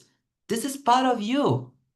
And that's something that we explore a lot in Love of Self class, okay? In the Advanced Theta Healing course, just for you to know. I'm not going to jump into that because it's a long subject. Just telling you that neurodivergency, usually it's a disease related to you holding back your intuition, just for you to know. And when you develop your intuition, you can manage this disease better or even heal from it. And the thing about the intuitives, just for you to know, there are some people that never had to turn off their intuition, depending on how they were raised. They never turned off their intuition. Now, even if the parents were against it, they couldn't. They couldn't. Others grow up denying it, but it doesn't disappear. This doesn't disappear. They are labeled, but the intuition is always there. And it's truth because, I mean, especially nowadays, everyone talks about Intuition. Use your intuition to decide. It's not something new because, yes, it's well known. Every human being has it, more or less, depending on the beliefs, depending on the layer, on the labels. And the thing about the intuitive people is that they can see ahead. They can see, they know I am supposed to do that. I am supposed to choose that. That's my divine timing. That's what I am supposed to do. If I do like that, this is going to work. But they are thought to plan, and the plan must be flawless. So when Mariam and Sultana tells me that they are focused on results, and the results will bring them joy, that's exactly what it is. To plan to have success, to plan to have success, and you become addicted to success. And you become addicted to reaching out for things and to have things and to make accomplishments one after another and after another, because that's planning. I mean, why you have a plan if it doesn't represent that you are going to have success, right? By the way, if you don't plan, are you crazy? Are you crazy? You're going just to jump into something without planning? And then we blame the zodiac sign. Oh, no, it's just because I am a Capricorn and then I have to have everything on an Excel sheet. No, maybe you were taught that you were always supposed to plan. Don't drop your responsibility out of it and blame it on the stars. Don't blame it on Mercury retrograde, right? Take some responsibility out of it. You are intuitive. And of course, I'm not telling you that you're not supposed to plan and do crazy stuff. No, but sometimes the decision is about intuition. Sometimes you have to risk it. Sometimes you have to believe in yourself. And others shut it down, shut the intuition down because the society judged them incorrectly.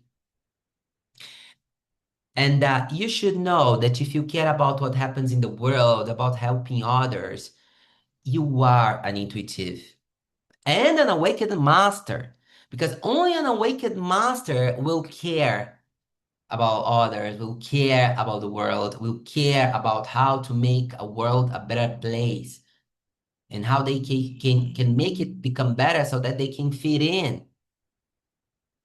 Intuitive love very easily. They know how to love. And sometimes they suffer a lot because of that. Let me see what you wrote here, just not to lose any chat. I feel attacked. Get yourself out of the label, Sultana. I didn't know that. See, I'm reading already all of you. That's part of being an intuitive. I can read the people that comes to my workshops and classes. Sorry for that.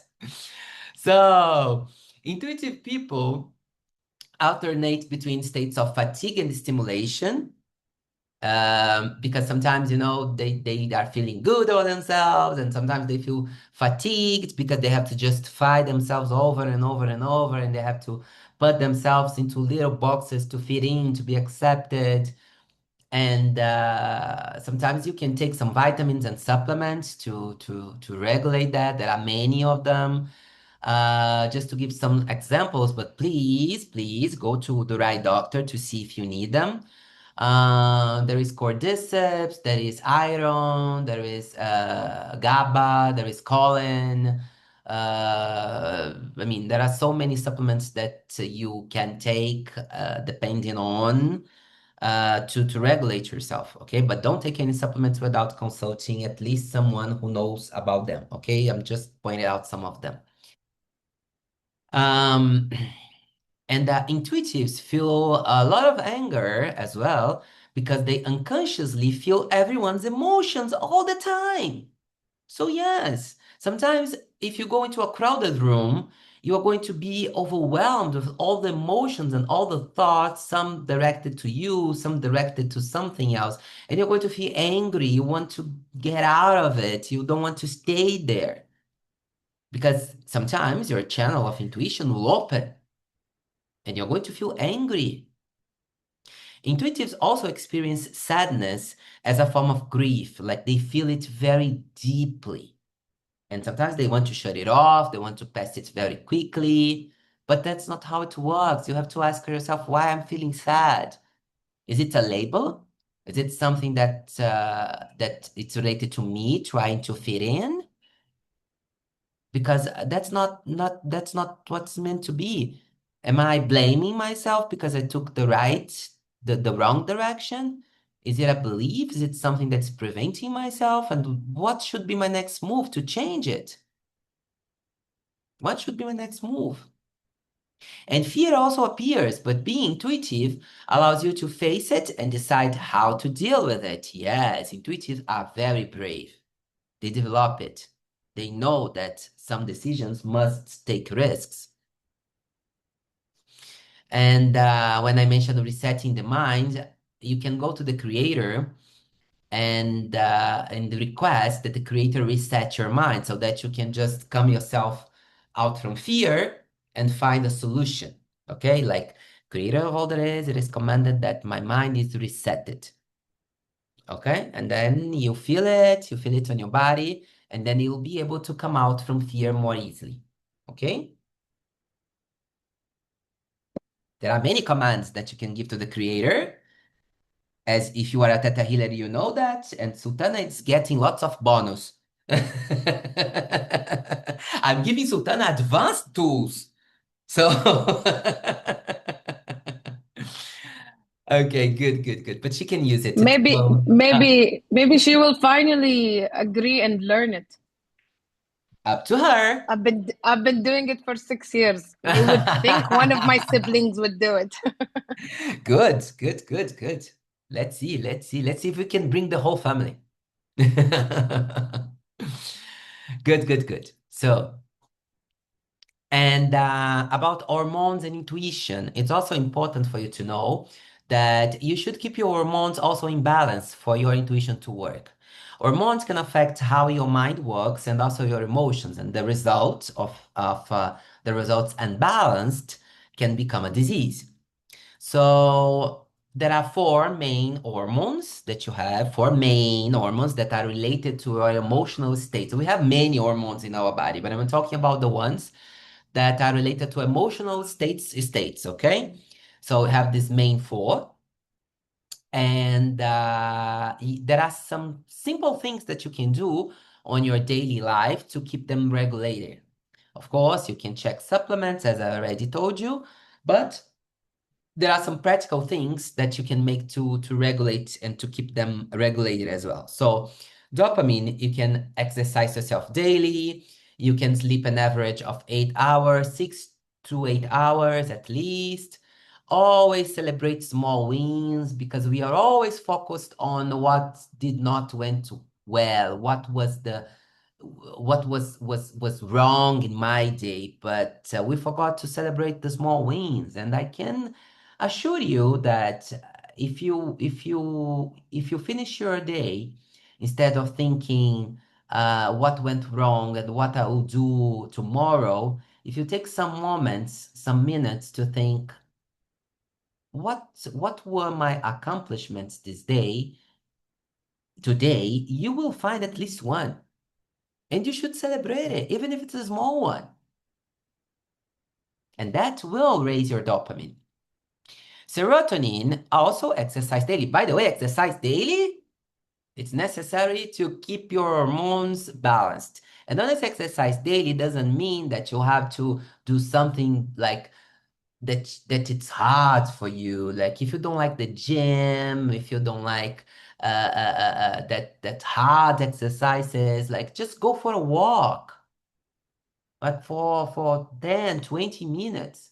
Just go for a walk or find something that gives you pleasure. For instance, May mentioned the dancing. So this is one of the ways of exercising daily. And serotonin also helps, also raises if you are in contact with nature.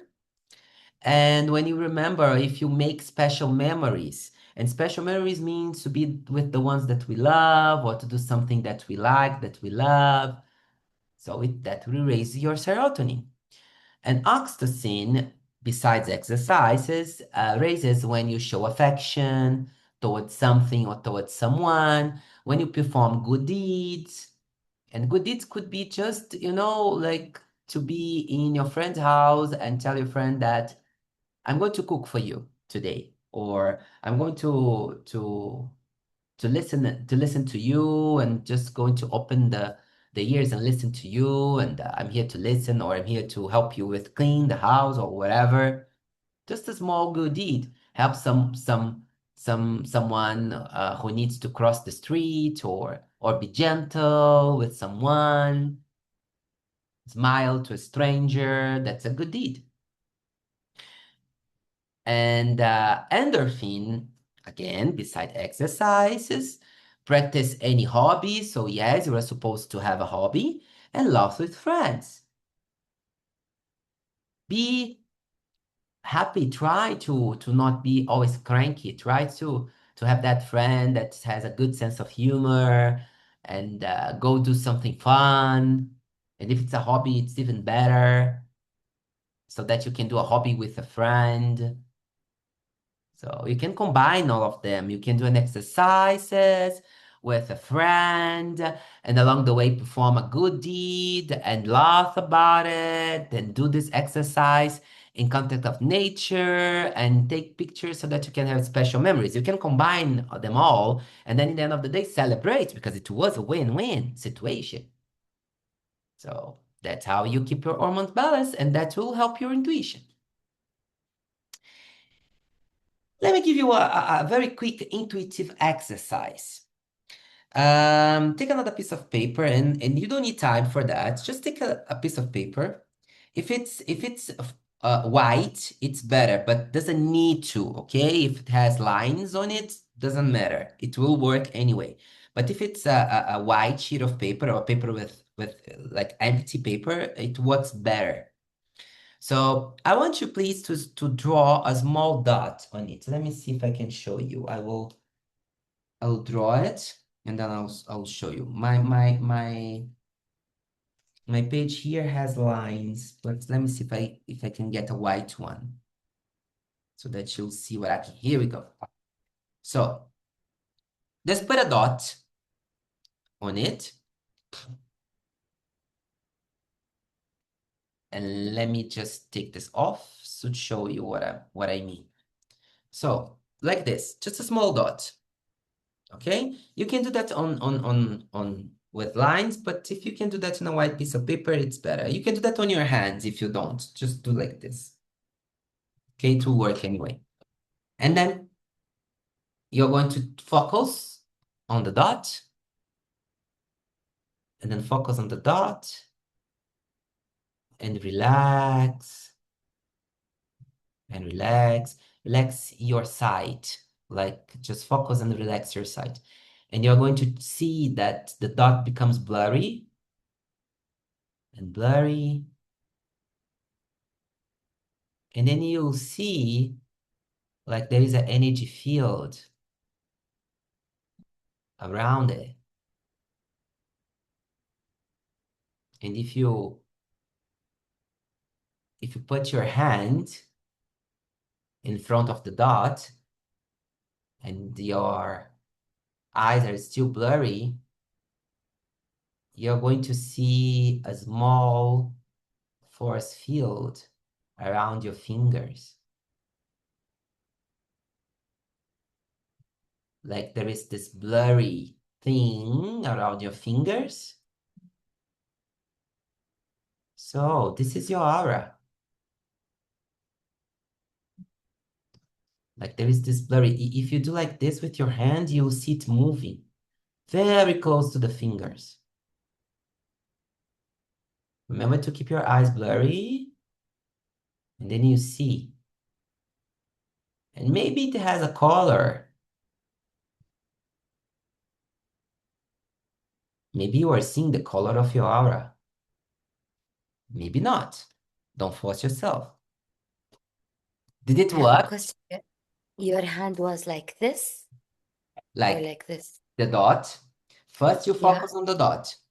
First, Yeah. you focus on the dot. And then your eyes are going to become blurry. And then I put my Yeah. hands like my eyes are blurry. Yeah. And then I put my hand in front of the dot. And then I try to notice this small force field around the fingers. If you move it a little bit, you're going to start to see like there is these little waves around it. Just don't force it, just allow it to happen. Yeah. Okay. Did it work? With practice, you'll be able to see the color. And with more practice, you'll be able to change the color. Like, think about the color and change the color of your aura. Doesn't need too much practice, like doesn't need like weeks of practice. You just need to do that once, twice, 3 times, and you'll be able to do that. Does it work out for you, Maram, Sutana? See? You can see aura. That's how powerful you are. You can see it. Sutana too, great. Excellent. Excellent. Very good. And of course, with more practice, you'll be able to see it without any effort at all. You'll be able to see aura from other people as well. So, let's move on. Here we go. Another thing that you should know is that the intuitives, and I've already told you that the way that you were raised, the way that your parents raised you, affects your intuition. And definitely traumas that generate resentment or betrayal or abandonment or rejection can cause intuitives to become obsessed with the trauma. Like it becomes stuck deep down on your unconscious mind. And you will repeat that in your relationships over and over. Remember what I told you about the pain body and the protection body. So if you have an addiction, if you have anything of that reactions that I've shown you, and if you have something that repeats on your life as a pattern over and over and over and over, it could be related to a trauma that you had. And I'm not telling anything new. I mean, again, all of you already did Theta Healing sessions, and you know when you access a trauma and how deeply it affects you. And of course, it affects your intuition. But when you resolve your traumas, your intuition, your senses will open up more and more. And let just me put one thing here that is important. Trauma is not necessarily an abuse, something like, oh, it's big. Because sometimes when we use the word trauma, it's like, oh my God, there's something big that happened in my life that I don't remember. Like someone just hit me and I was hurt, or there was a sexual abuse, or I was someone locked me up on the side of a closet, or like, or I almost got drowned, or some. No, these are definitely traumas, but sometimes it's like I was a baby, and then my mom, my mom was nurturing me, like giving me milk, breast milk, and then I fell asleep. And then my mom, when I was a baby, she noticed that I fell asleep, and then she put me on the cradle, very gentle, very kind, and I was still sleepy, and then she left. And when I woke up, she was not there. And I cried, and I cried, and I cried. And she took like more than I was expecting to come back.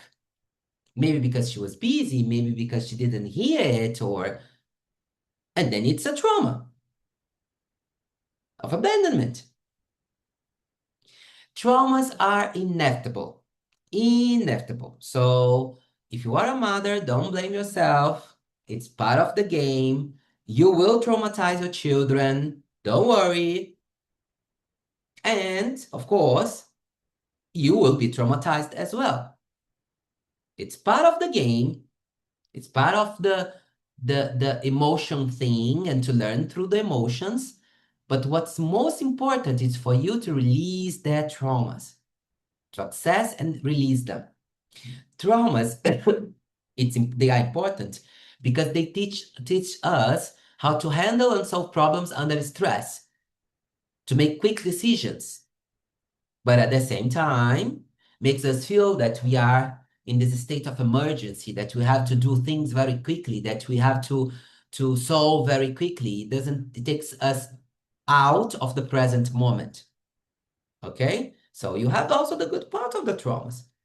And you have to release it, because if you are talking about intuition sometimes it's like, I have to take action and then I just do it. I just do it because that's the right thing to do. No, sometimes it's about stop it, breathe for a while, and then decide. See if that's the right decision. Take yourself out of the state of emergency that probably is related to trauma. Breathe, and then think over and see if you are taking the right decision. Especially if you are very angry, if you are very sad, if you are with lots of fear.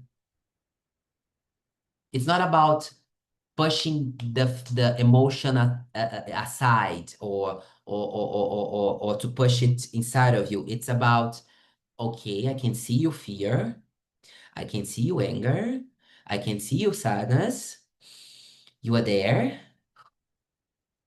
Thank you. You were there. I know I can see you, but I need my intuition to operate. So breathe, because my intuition is my guide, and I need my intuition to tell me what to do right now. Just some moments, just some breathing. Go up to the Creator. Ask your higher self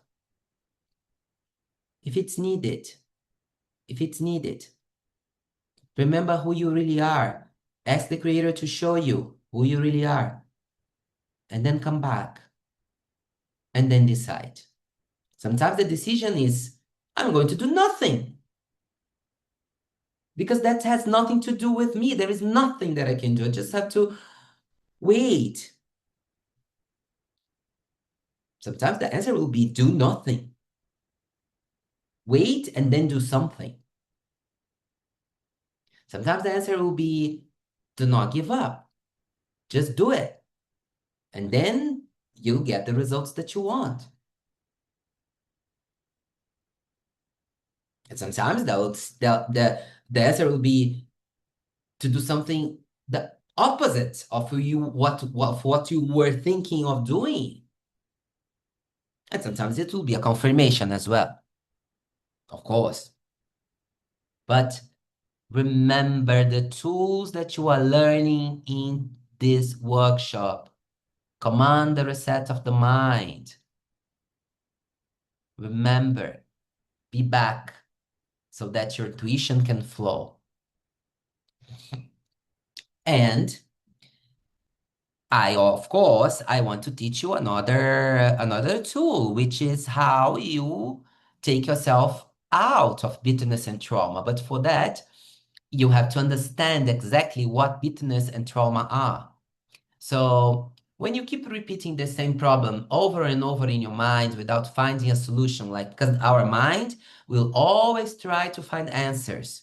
Always, and sometimes we think and overthink and think and think and think and think and think, and we can't find, sorry my French, the fucking answer.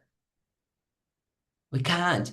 And that's what, when we are stuck into something that probably it's trauma or bitterness, probably you have felt like that before. Probably. It's a pattern. It's a belief. And for you to notice that it is a pattern, you have to take yourself off. You have to recognize how I'm feeling right now. Is it anger? Is it fear? Is it sadness? It's all of them. So, okay, so first let me feel fear. And now let me feel anger. And now let me feel sadness. And now, okay, is it a trauma? Maybe it is. Is it a pattern? But when your mind is thinking and thinking and thinking over and over and over and over, probably it is something related to bitterness. Bitterness makes it difficult for you to forgive or forget. Because usually when we are overthinking, it's because someone caused us something. It's usually related to someone. And that makes us, and I've already told you that when it's related to someone, the best decision is to forgive and forget. But sometimes we have to more forgive than forget. But sometimes we want to kill the person and punch the person in the face. And then what I should do, what I should do, what I should do, right? And you have to take yourself out of it. And not like, let me push this over, let me push this down. It will come back. The person will not come out of your life that easily. So you'll have to know how to deal with it. You have to take yourself out of it so that you can ask what is the learning, so that you can make a decision that is off the pattern that you are used to follow. You have to put yourself back into your higher self. And I had to say that if you are intuitive, sorry.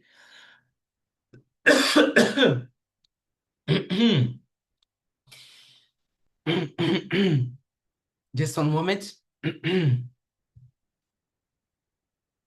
If you are an intuitive, this power is multiplied. Because you'll hear, see, and feel more than others. For instance, intuitives doesn't know how to deal with dishonesty, with betrayal. It's much more easier for intuitives to really connect with others because they feel what they are feeling and they feel what the others are feeling. And that's why it's important for you to go back into yourself and disconnect from everything to understand your own feelings so that you can take a decision that is related to your true self, not to what is expected from you. Okay? And feelings of betrayal, dishonesty, for an intuitive can easily become bitterness. Easily can become bitterness. And you have to take care. You have to remember so that that will not become something that is stuck into you. And that process also applies to trauma. Trauma can originate from abusive relationships, difficult childhood, or other challenging experiences. Some people, they relive their trauma over and over again for decades, unconsciously, and sometimes through a pattern. And that can really dominate their thoughts and their emotions. So when you have a pattern of something that happens in your life over and over and over, probably it's related to trauma. And fortunately, you can release the trauma or bitterness and find learnings through it. Remember that I told you that everything into this world, every relationship is related to learnings. And if you release the beliefs, if you ask your true self, what do I have to learn here? What is my learning here? What should be my next move? What should I do here? If you use your intuition, you will navigate through it. You'll navigate through it. You'll not be a victim of your trauma, a victim of your bitterness. But you have to access this true self. You have to calm your mind when you are stuck into that. So whenever you feel triggered by something or someone, that could be a trauma response. And if it repeats over and over and over with the same person or same situation, different people, probably it is trauma. And if you remember someone from your past, anyone, and brings you anger, even if that person is not in your life anymore, and brings you anger, sadness, or fear, and it's very strong, probably it's bitterness or also trauma, because trauma can come together with bitterness. Okay, it's just how we identify all of this stuff. So let me teach you a tool, because in our lives, you will, as I said here, you will be triggered by something or someone. Like, and then your mind will start like, what should I do? What should I do? What should I do? What should I do? With anger, with sadness, with fear. And you'll notice that it's a pattern, that it's repeating over and over and over. And then maybe you'll push this person away. And then after some time, this person will come back, or you'll push this person away and they're going to meet someone that's exactly like, and it will make you feel exactly the same. And you should not keep taking the same decisions. You should take yourself off that situation, like looking from above, and decide from your higher self. Decide from your intuition. Otherwise, you are going to keep repeating the patterns over and over and over. You have to find the learning. And that's not something that is easily done. Oh, okay, I'm not going to think about it. I'm just going to access my higher self. Please tell me. No, like you have first to put yourself back. And again, you already learned how to reset your mind, how to access your higher self, how to access your true self. And now, another tool. And that one, my dears, that one really can really make you see everything from a different perspective. That tool will really balance you. Okay?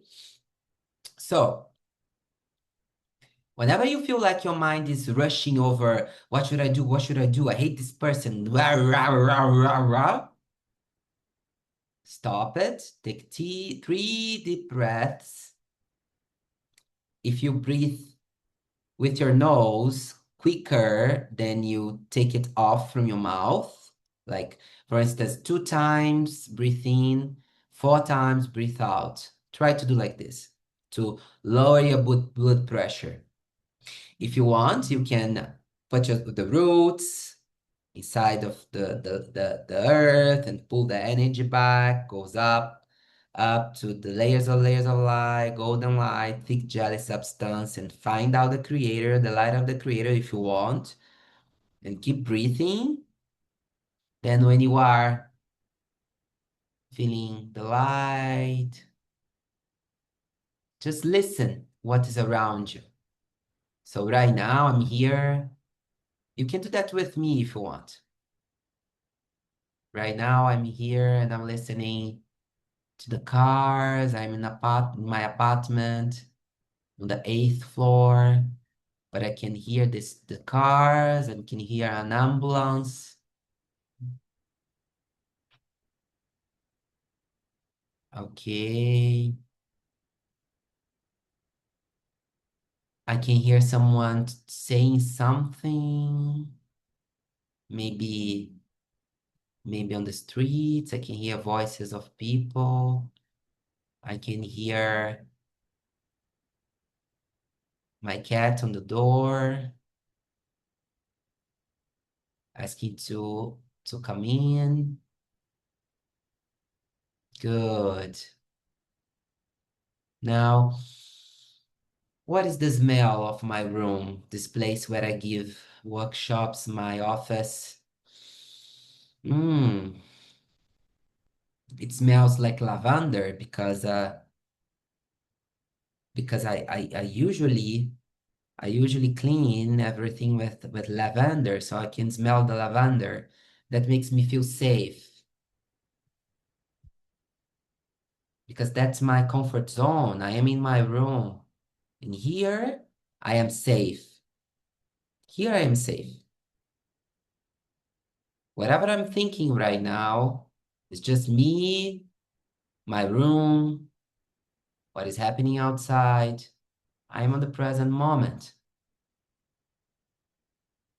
Am I safe? You can ask yourself. Am I safe? Yes, I am. Am I safe? Yes, I am. Am I safe? Yes, I am. I am in my room. Nothing will happen with me. There is a ceiling. There is the walls. I am safe. Good. That will change the anxiety. I am safe right now. I am safe right now. And in my room that smells like lavender, I'm safe and protected in this moment. I'm grateful that I can talk, that I can teach.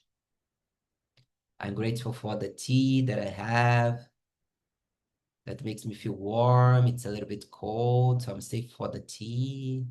I'm grateful for the tea. I'm grateful for these three wonderful ladies that decided to come to listen to me.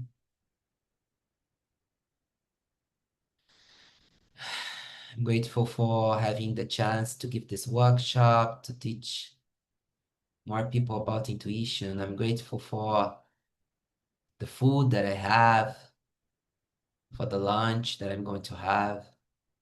I'm grateful for the ability to talk, the ability to speak English that allows me to talk with foreigner people. Yes. And today I've done exercises and I took care of my body. Yes, I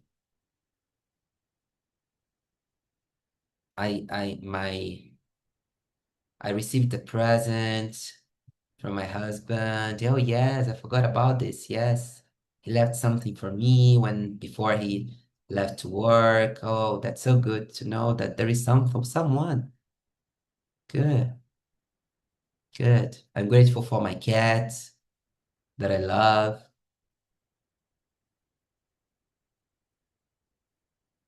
Good. Good. Okay, now I can decide better. Now I can decide better what I'm supposed to do. So this is the process. Breathe. You go back to the creator if you want, but the most important thing is to breathe. And then smell the room. And then I am safe. And then the things that you are grateful for. And then you open your eyes. And then you decide, okay, now what should be my decision? That's how you regulate when you are stuck. Okay? And if you want to go deeper, you can ask my higher self, what's supposed to be my next move? What do I have to learn from it? What is my learning and what's supposed to be my next move? And allow it to come. If you want to, you can have a piece of paper in front of you and write it down. Could be an image, could be a word, could be the full decision. And then you will know. That's how you answer through intuition, not through bitterness, not through trauma. So I already invited you to do it. Did you manage to do it together with me? Good. Excellent. Good, May. Mara Sutana, did you manage to? Together with me? Excellent. Very good. That's it. And then your answer will come from the intuition rather than the bitterness, rather than the trauma, rather than the pattern, rather than the belief. That's how you get answers from the intuition, from your higher self, from who you really are. Okay? And that's it. That's how you do it.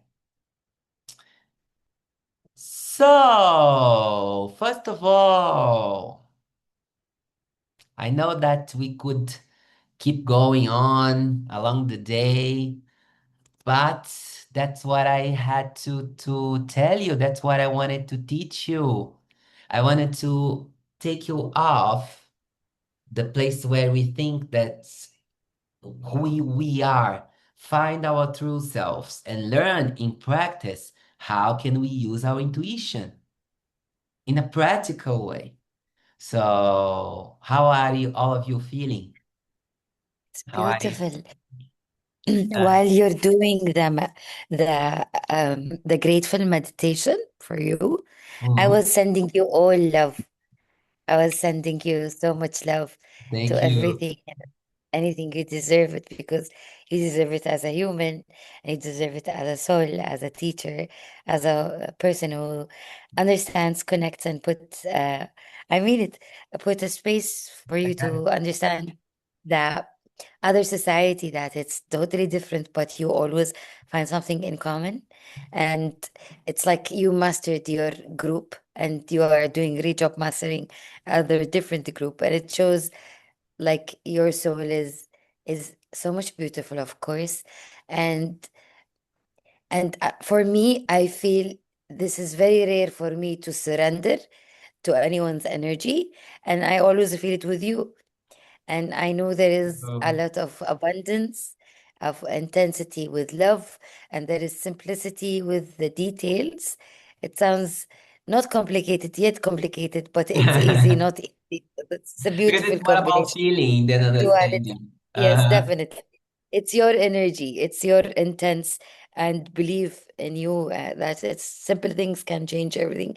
And it does. And I feel it with you Thank you intensely. so Thank you. much. I'm Thank very you so grateful. much, May. Thank you so much for all your love and your care. It's very special to have all of you here.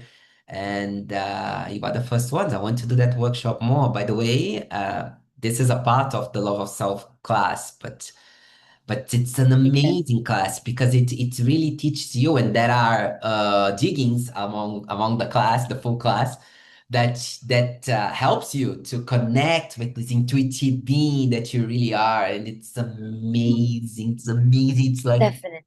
and I So, like it, and it's the class that since it's new from Bayana, yes. Yeah. people are not talking a lot about it, and they are getting it a little bit mixed up with self-love because it's love of self, not self-love, Yes. you Yes. know? Yes. I And took this class already and I loved it because suddenly I'm not running. I'm not mhm, running. I'm just seeing myself and accepting myself and feeling that I'm a beautiful star and everyone in his own struggle or whatever, there's a beautiful star too. And I know that everything beautifully and magically makes me look at and stare at. There is a conflict behind this person who does that. And it's like somehow community puts the complicated people or different people away, but they are building the society. They are building every, what do you call it, الحضارة. إذا ممكن تساعديني مرام. Mara will help us. The civilization. Uh, Yes, the civilization is made of every different brain who does go beautifully, passionately to the nonsense. It's like Zaha Hadid, she's a designer who, after her death, she did Yeah. everything. It's like Michael Jackson who believed in something and keep doing and doing and doing. And it's like now I can relate to those people because it's not bad to be lonely so that people doesn't understand me, but I find those details in the big Mm. big people. So that's why I feel that I am special, because when if you hear about Bruce Lee, he died before maybe I was born, but he was like committed to practicing. And practicing is something I love, but I do, but I have to put an action because as an intuition person, we don't, not all of us, but mostly struggle with doing. And now, if I finished all the things I do, I have to push myself into doing so that I can see the magic. And I'm so grateful that I noticed that and I give myself space and time with you. Thank you very much. thank And you I can't so wait much. for the other workshops too. Ah, that's nice. Thank you, by the way, since you already done the course and this is just a teaser. So thank you for Yes. trusting me to do like just and it's just a part of the course and you decided to Of come and do course, it I with do me believe and every take this time I thing. spend with anyone similar or a teacher, they are highlighting a part of me that I didn't discover, or more push. And I feel only the love is enough for me to have this push, because self-love is what I do when I go to those classes, and Thank with you. you Thank especially. you. Thank you so much. And you are very highly intuitive. I know you for ages. You were one of my first clients, and I've known you for ages, and you are highly, highly intuitive. So I'm really glad that you are here and that you are Thank still you for it. wanting An honor. to be and to put this intuition into Definitely. practice. Yes. So It's an honor. It's an honor. thank you. Thank you. Yay. Good, good, good. And I want to hear Marana Sultan as well before I jump into the things just to wrap up. I want to listen about you. How are you feeling? Marama Sultana, who's the first? I'll go first since I'm the older. Uh, it's we've been talking about this for like a year, and I'm very excited to take the course Oh, because I yes. heard so much about it. I know about it from several teacher friends, and I got invited to several ones, but I was like, I want to take it with Tiago, so I'm waiting for that. Thank you for I'm waiting. it's it's it's fascinating for me as much as there's some of the information you said we've already discussed maybe in different classes or different workshops or even in our sessions. However, there's like this, like May said, even if she took the class, but coming, you would hear something new. You would understand something would click with this instructor. And I believe that we can learn from any and every instructor that there are, but there are some instructors who will highlight things you need in a way. And when we first connected a few years ago, it was about like relationships and how to deal with them and all of these things. So I am, if I was excited before, I am even 10 times excited to take the course, the actual course. Yeah. And I love that the exercises we did, even though I've been intuitive all my life, and I've developed that with theta and sessions and all of these things. There are some things that are simplistic yet so powerful and effective, and I think this is my intention for time from now on, is to make it easier and not to be in my head about it. So I love how we distinguish, I guess, between the intuition and how the bitterness, did it. And I know we will learn even more in the actual course, but it is such a great teaser that if I was excited before, I'm super duper excited now. So thank you. I'm very, very grateful. I'm grateful to be your host, your translator, and your friend, of course.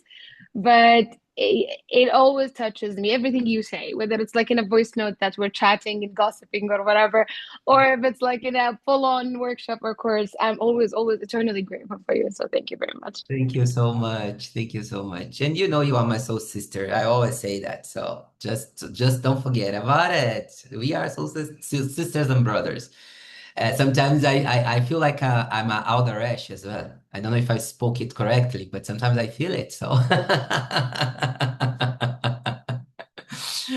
good, excellent. Thank you, Maram. And Sultana, I want to say something, anything, or I've always known that I've been an intuitive person, but I couldn't, like, sometimes it comes and it goes, Like, I can't, like, lock it in whenever I want it or whenever I need it, but I do get it. Like, very intuitive, and I loved this session, like, opened my eyes to, like, a lot of things. So I'm really grateful for it. I'm grateful for you and for Bara for introducing me to you. Oh, so nice. Oh, so good to hear you and so good to have you. I mean, I'm part of the family already. That's what I feel like. Yes, I yes, you feel are. like I am, like somehow I'm there, already part of it. So although I'm far away, like at a distance, please, I want you to feel like I'm there. I'm holding your hand, and I'm getting starting to get emotional. That's what's not supposed to happen. And yes, you are supposed to be an intuitive. You are supposed to allow yourself to come. This phoenix that you just said, that's who you really are. Don't allow anyone, anywhere to hold you or to make you feel less than you really are. Of course, I mean, there are the challenges of life that will always try to take us down, will always try to hold us or always try to keep us to do whatever we need to do. But we have to remember our true self. We have to remember that we are phoenixes and allow ourselves to do what we are meant to do. And sometimes it's not pushing, it's just doing. And along the way, you will find people that will be there, that will support you, that will be people that will be within you, regardless of what happens, and the rest, it's a consequence. And yeah, sometimes we are going to make it right, sometimes we're going to make it wrong, but don't allow the wrongs to be stronger than the right ones. Remember to celebrate each and every time that it becomes right. And if you use your intuition, it will become more right than wrongs. Remember to celebrate and remember to allow yourself to just move on through your healing, through who you really are. And thank you. Thank you for being here. Thank you for trusting me for the sessions, for hearing your sister to come for sessions, to hear your sister to come for this workshop. It's very special for me. And count with me, whenever you need. I'm here for you. And if you feel like also that you should do Theta Healing Basic, well, maybe we can make it happen. Who knows? Maybe you are the first one. Maybe we'll have more that are waiting for me to give it. And let's see. Let's see. The love of self class. You have to do the other courses first, but let's see. Maybe there are a divine timing for me to give the basic courses, and I'll gladly have you as well. Or I'm here for you, regardless session, regardless courses. I'm here for you. Okay, don't forget that. Thank you, all of you. So let me wrap up, please. Oh my God, I never thought that I was going to feel emotional in this workshop. So let me wrap up just very quickly, because I have some bonuses and some stuff. Of course, all of you know me, so I'm not going to lose any time talking about myself. All of you know me and know my history, so just for you to know. And also, all of you know about Theta Healing, so nothing new here. This is just an explanation on how I work and what is Theta Healing, which I don't know, which I don't need to explain to all of you. But you who come to this workshop, this is usually I work with packages of 3 sessions, and usually this is the full price for 3 sessions. And for you who came to this workshop, if you want to do the packages of 3 sessions with me, I will give you a discount, and that will come to this price. And or if you are an older client that is still on the old price, you can have the same amount of discount. So you get a discount on the package. Okay, this is the full price. This is the price that you can get with the full discount. Okay, if you want to do the package of 3 sessions.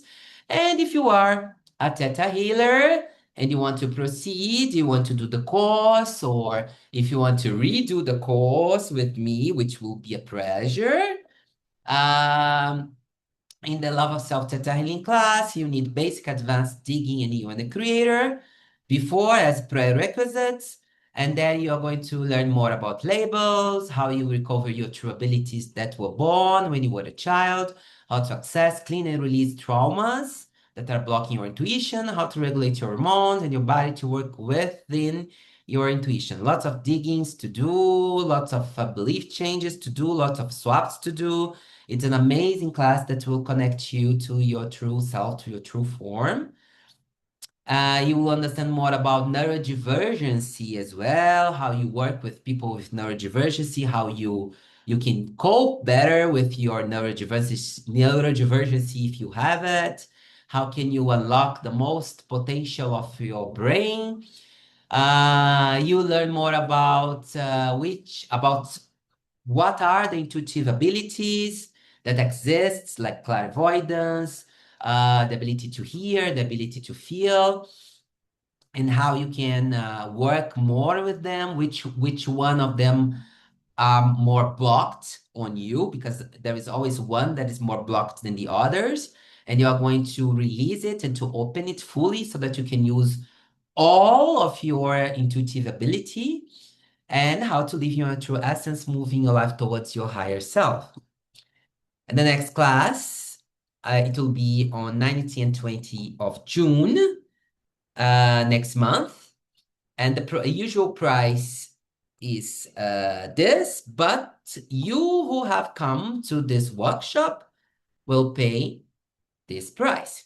Okay? And if May wants to do again with me, you pay half the price because you are doing over again. So the ones who do the class again, it's something that comes from the Theta Healing Institute. You pay half the price. So you are going to have to pay half the discount with me if you want to do the class again with me on 19 and 20. Okay? So, and you can have a free individual session if you are one of the 4 early birds who subscribe for the course on 19 and 20 of June. So you get also plus a free individual session. Okay? Good.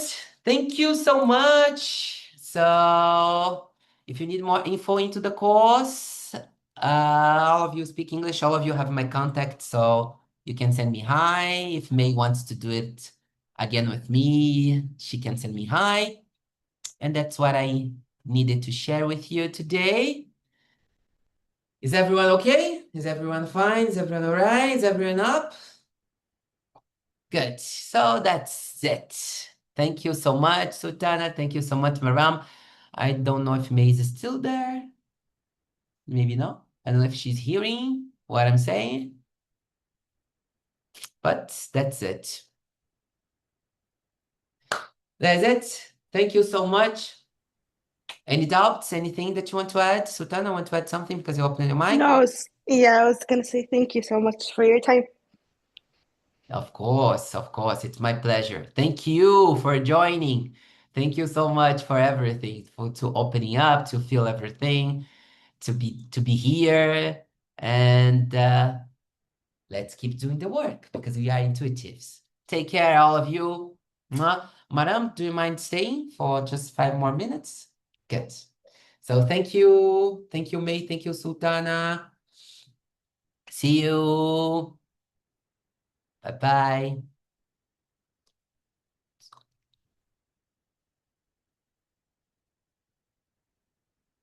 Just let me see if just let me send her a message.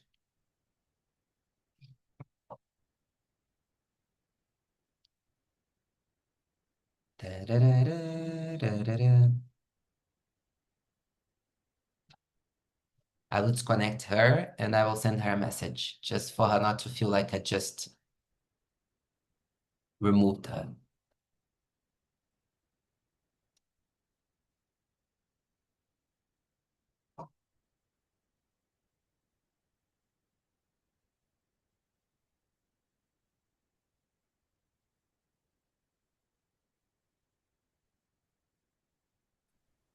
And just let me send her a message. For sure, take your time.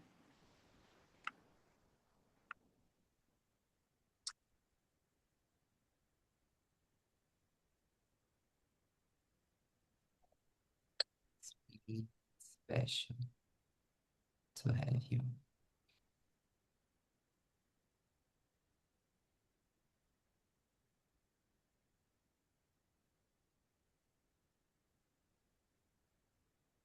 Self-class. With me, it will take place. Maybe I think that May might come. Yeah, The May, yeah, the one the May, and this May is not the May of multidimensional. It's another I May. figured. Yeah. She's Yeah. another May. She's another May, and there's been like ages that I don't talk with her. So when she responded Oh, and wow. said that she would come, and I say, wow, I never thought about it. And she done the course, which means that she really wanted Yeah.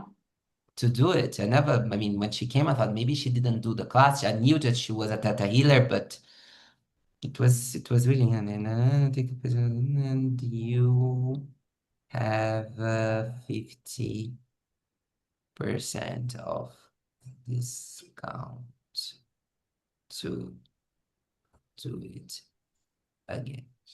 I will also send you the recording of the class, of the workshop later on. Thank you. Okay, I just need to pee. 1 minute. Sure. Take your time. 1 minute, I promise.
And then, thank you. I needed that. I'm back. So I don't want to take more time of you, my dear. It's late No, there. it's okay, good. I know it's 9, and you have a sister that is really emotional on the next room, and I know that you want to talk with her Yeah. probably. So I'll be quick. Sure. I'm thinking about, I know that I asked you to do this workshop again on the weekend, but I really don't feel like weekend will change anything. So what I'm thinking about it is to repeat it on 25, which is a Monday. I took some tarot cards to check that. That's why I'm saying it. We are talking about intuition, right? So I took some tarot cards to check weekends if that would make a difference, and it has nothing to do with that. I checked the hour and the timing, and also, no, it's not about that. It's just more about the availability of people. And it's although it's a workshop, it's a deep one. So Yeah. it's not everyone that is fully Do ready. you mean the 25th of May? Yeah, but wait, I think I don't need Yeah. you because all of them speaks English. Okay, So good. so Because the thing is, it's 2 days before Eid. Actually, a day before Eid. Before what? Eid. We have Eid Oh, at it's not it's on the 27th because uh-huh. it's the 9th. I'm sorry, I'm telling you the Arabic. The 28th, 28, 26 is 2 days before Eid. People would normally be fasting at this time because it's a religious holiday. From Mm, It starts from 21 uh-huh. of May until 29th. So if you're proposing to do it on the 25th, it's 2 days before Eid, like literally 48 hours after the date is Eid. So Mm. I'm not sure if I won't be available because it's a holiday, but I'm not sure if the people you are inviting are going to be there. You know what I mean? Yes, So maybe just check with them and remind them because some people would say yes, okay, and then when the date actually comes, because the Mhm. Eid is based on the Arabic calendar, not the English calendar, and some Mhm. people forget. They will tell you, oh, Ah, yes, I'm available, but because it's uh-huh, two different, I have it both on my calendar because I want to know which coincides with holidays. uh-huh, So, uh-huh, because even Maya, I think one time she scheduled something in Ramadan and I didn't even notice it was Ramadan uh-huh, at the time, uh-huh. to go by the Georgian calendar. However, the date you're proposing is 2 days before Eid, so I'm not sure if people will be available then. Because of fasting or because they are celebrating and stuff?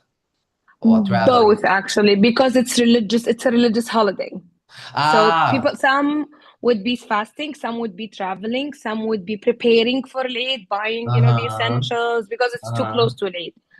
And on the 26th, it's like, it's not mandatory, but like 95% of people in Saudi Arabia will be fasting on the 26th.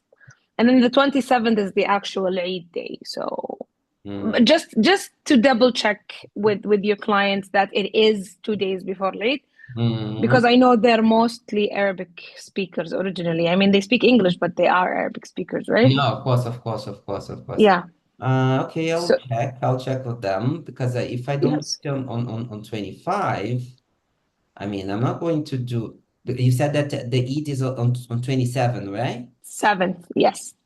And 28, but 28 is like your Friday, right?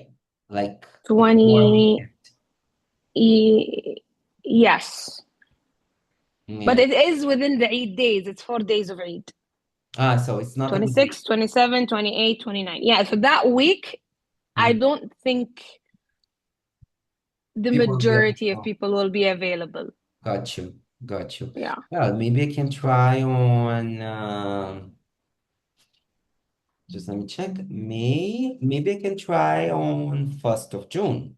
Maybe it's better because it's after June 1st, I would, yes, I would say yes.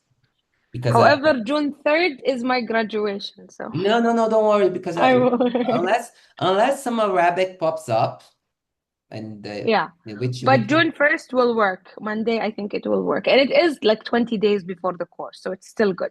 Yeah. Let's see, because I'm thinking about the ones who said that it would come and didn't respond to me back. I think it's that's what I need to understand. Why people, instead of saying, something just happened. Some of them answer. Some people are just, they don't know how to say no.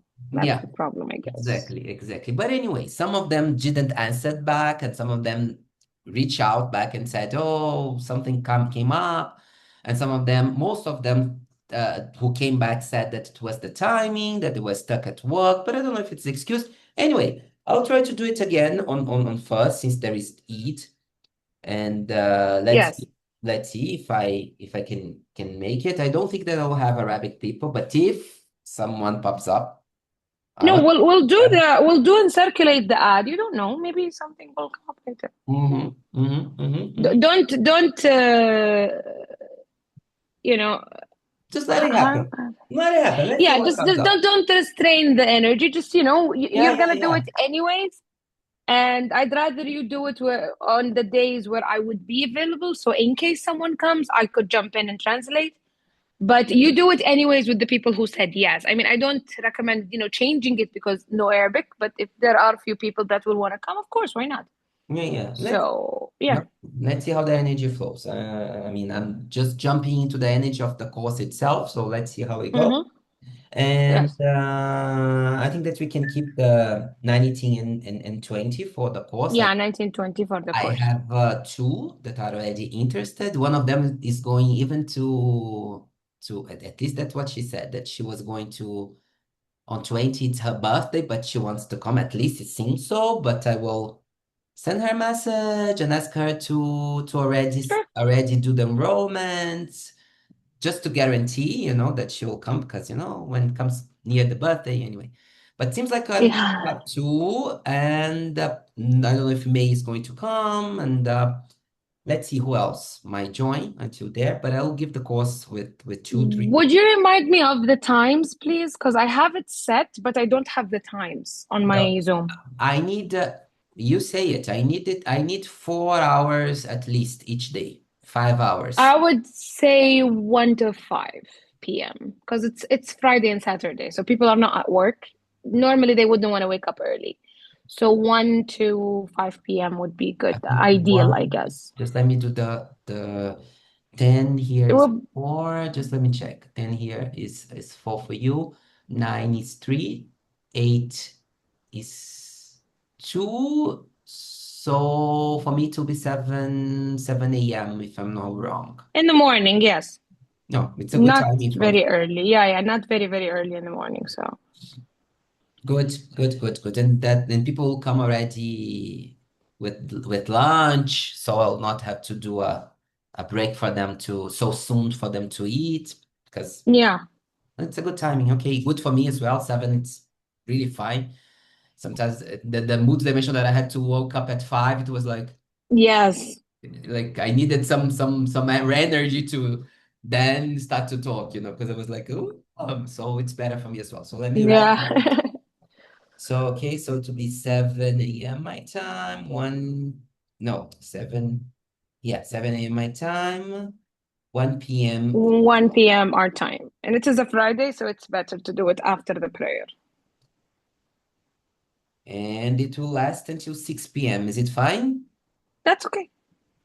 Good. Yeah, because I have the day marked fully, because I know it's a theta course. And I don't I like to just sit when there is a theta course, because there are a lot of stuff that comes up.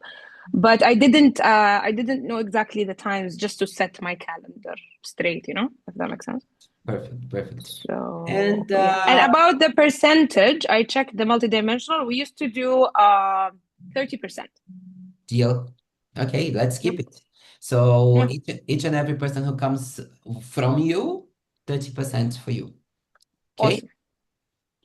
And the translation, you tell me. And the translation, I do. I liked your idea, but especially it's because translation swapping sessions is not going to be as efficient.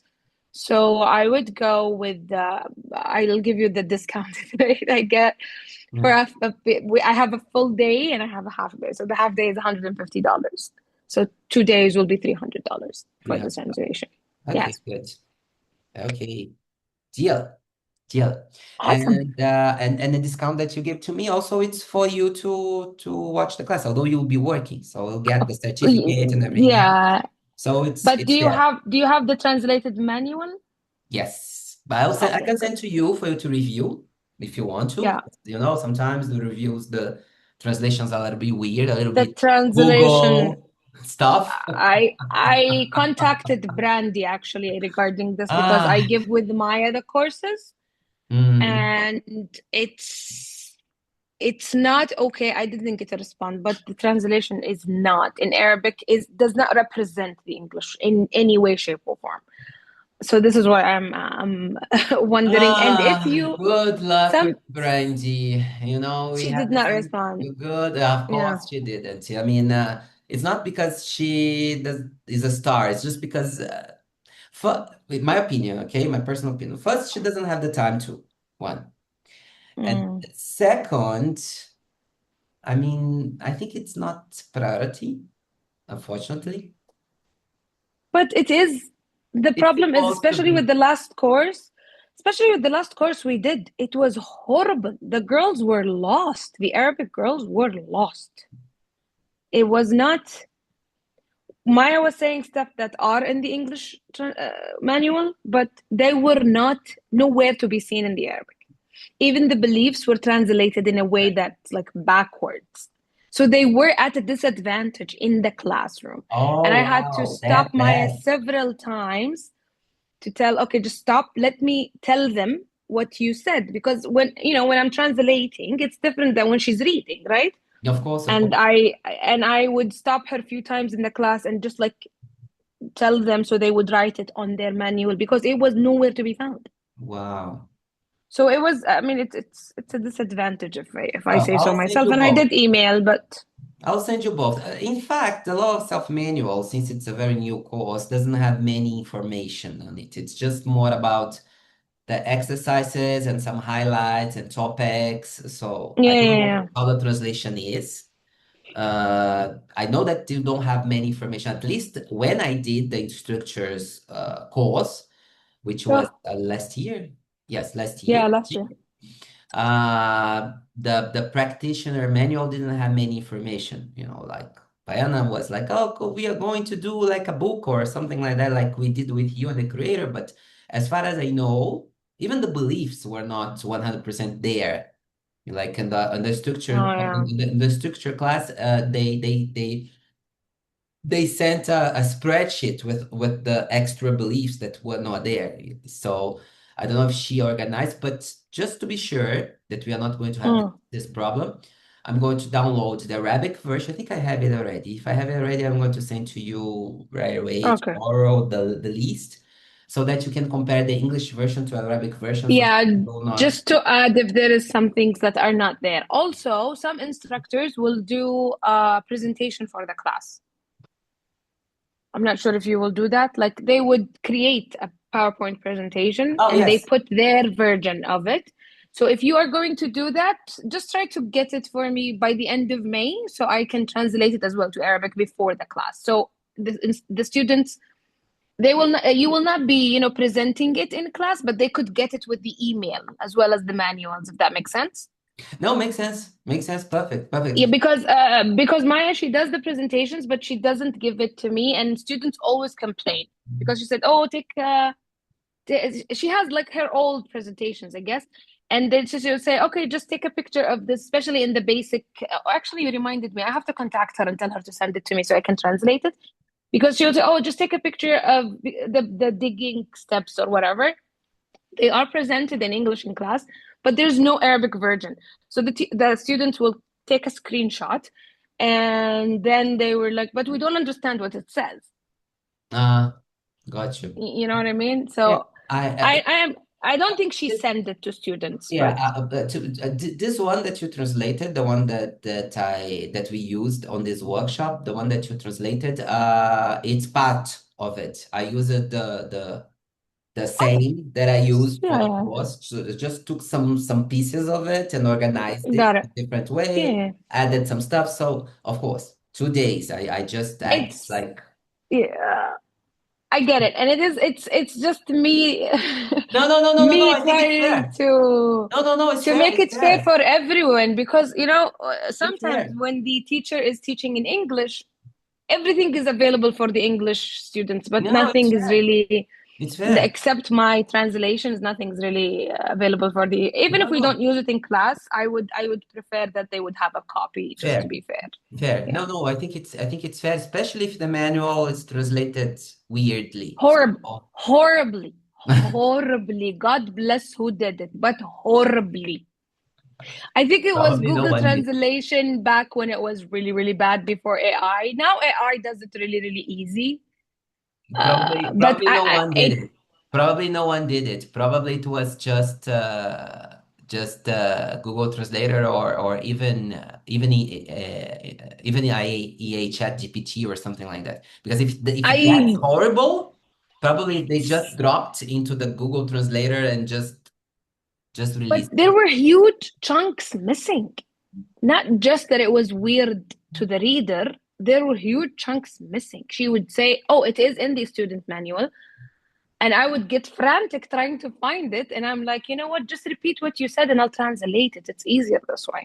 And the girls will have to write it down, especially that my classes the majority of them are Arabic speakers, especially the basic. So, Yeah. as far as I know, Viana team, and again, bless her, bless all of them, but it's just because they are still, I don't know how it is nowadays, but they really struggle because, as far as I know, and even Viana said that also in the class, like, of course, not out in the open, but since I know some Brazilian translators, they already told me what happens in the backgrounds, like in the how do you say that? What happens beneath it? Yeah, backstage. Yeah. Backstage. That was the word that I was looking for. Thank you. So, the thing is that Viana channels everything. Like I'm channeling a course, and then she just write it and write it and write it and take pieces of paper and then just throw it at Brandy and Guy and tell them this is a new course. You have to elaborate a practitioner's manual and a structure's manual because I want to launch it. It's just like that. And I mean, it's stronger than her. I'm not telling that that it's her blame, but Of course. Yeah. it happens, And then she just threw it. And then they have to organize all these mixed up ideas in a manual or some sort, and that she wants to launch it like very quickly, and then they establish a date. That's why it's never that good for you to do the course as soon as she launches it, because when she does Yeah. like she's still channeling everything. So usually she says stuff It that gets are refined. Yeah. she says stuff that are not in the manual because she's still channeling it. For instance, you and the creator, when I did the structure and the structure and the practitioner that I did with her, it was a first class. And there were many times that she was saying, "Oh, that is not in the manual. Randy, write that down for to add this in the manual." So, Oh, so like, she channels along she's lecturing and then she starts to channel new stuff. So what I yeah. believe that probably happened because you were mentioning that chunks are out of it, probably this version of the translation was the first version. Oh, got Probably. it. It could be. Yeah. That And could be it. really, like, I don't think that Dalia, which is the official translator, I don't think that she can handle Dalia, and there is another one who I forgot the name, who is her partner. El Jazzy, I think. Al Jazi, perfect, that one. I don't think that they are handling everything. It's too much, like to translate all Vaiana's It's courses. too much, but in the Arabic world, the Middle East have dealing whatever countries. There are other people. Hire more people. That's my take on it. This is why I emailed Brandy actually, and I was like, I'm willing to do it. I'm willing to be because I gave several classes with Maya, and it's not just the one class, but the last class was You know horrible. when you'll be able to do that? You have two ways of being able to do that. One, become friends of Dalia and what's her name again? El Jazzy. Al Jazi. This is one way. And the second one was Yeah. do any course, and then you can come to them and become friends with them so that maybe they can recommend you. Or do the structure courses, and then you'll be next or closer to Vaiana, especially if you do one after another, and then she'll start to notice you and you start to talk, and then she'll approach you, then you'll be able to talk directly to her. I would like to translate. Then maybe you'll be able to do it. Because most part of Portuguese, of Brazilian people that nowadays translate for Vaiana, they did like that, not because they wanted to pop up in the front, but just because they did lots of instructor courses, one of another. Then Oh Diana yeah. noticed that they were there, that they were staying there, that they were doing a lot of them, and then they simply become closer, and then they just because they That's a good wanted to idea. make it better, not because they wanted money, just because they wanted it better, Exactly. you And know? this was my argument even in the email. I was like, I just want it to be more accessible and more beneficial for the students. Because you take the course and then you run away for how many months, days, weeks away from it, and then you want to go back and read. There's no recording, so the only thing you have is the manual. If the manual Uh-huh. is, excuse my French, fucked up, you're not It gonna is. get the information you need. It is. Especially in the beginning when you start taking the data, and then there are courses that I ran away from for like 2 years until I went back and I checked my beliefs again and I would work on them again, if that makes sense. So I know sometimes you open the manual It and there's changes. like, okay, there's nothing here. I'm not, Vaiana I don't changes. remember the class. So, Vaiana changes, and I'm not blaming her. It's because she really of course, receives she gets information more. along the teaching, you know? Yeah. You can even see like Anyway, when she's teaching, because I've taken so many classes with her, and you can even see that she has something that when she's teaching, she uses the cap, and yeah. then she's like blah blah blah blah blah blah blah, and then it's the official content. And there is a moment where she stops because usually she moves, and there's a moment when she stops and she starts blah blah blah blah blah blah. Not that the voice tone doesn't change, but she's like after you get used to her, you notice when You she's notice. channeling, Yeah. like she's just blah, blah, blah, blah, blah, blah, blah. And I look in the menu, it's not there. She's channeling right now. Blah, blah, blah, blah, blah, blah, blah. It's like Yeah. that. Like it's crazy, like I'm It quite makes sure sense. I'm quite sure love of self, the presentation that I did something that I'm not proud about it, but I really need to do that because I did no, I did the first structure. The first instructor and the second practitioner with her. I did the second practitioner and the first structure. And Mm. the practitioner was already like, she said beliefs that were not there to the point that Brandy had to give, as I said, a separate piece, a separate sheet she had to write it down and send to us because she was saying beliefs that were not there. She was like reading stuff that were not there. She was holding the manual, blah, blah, blah, blah. And she's channeling this shit right now. And I could see like Brandy that was around, and she was like, okay, guys. And then when there was a breakup, okay, guys, there are so many beliefs that I know that were not in the manual. We're going to do the spreadsheet. Like she tried to apologize somehow, you know. So I said that happening like Get it? so many Any times, class, you know. literally So many times. any class. I took like Maya's courses. I took several of them several times.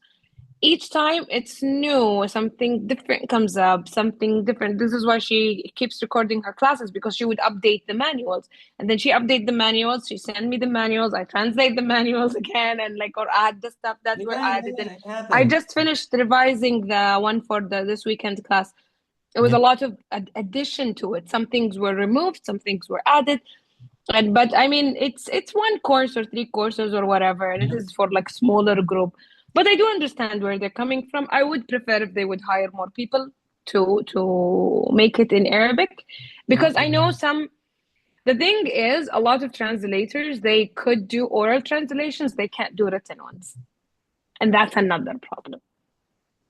But because I worked simultaneously on my skills here and there, I could do both. But not everyone could do both. Some people will just do like the Google thing and the oral, just the oral one. It's good for them, and not the Arabic. Like they would talk, but because the Arabic, we have formal Arabic, which is used in written Arabic, and we have non-formal Arabic. When you're translating, you use non-formal Arabic. So writing it in a formal way is harder if you're not really good in Arabic, if that makes sense.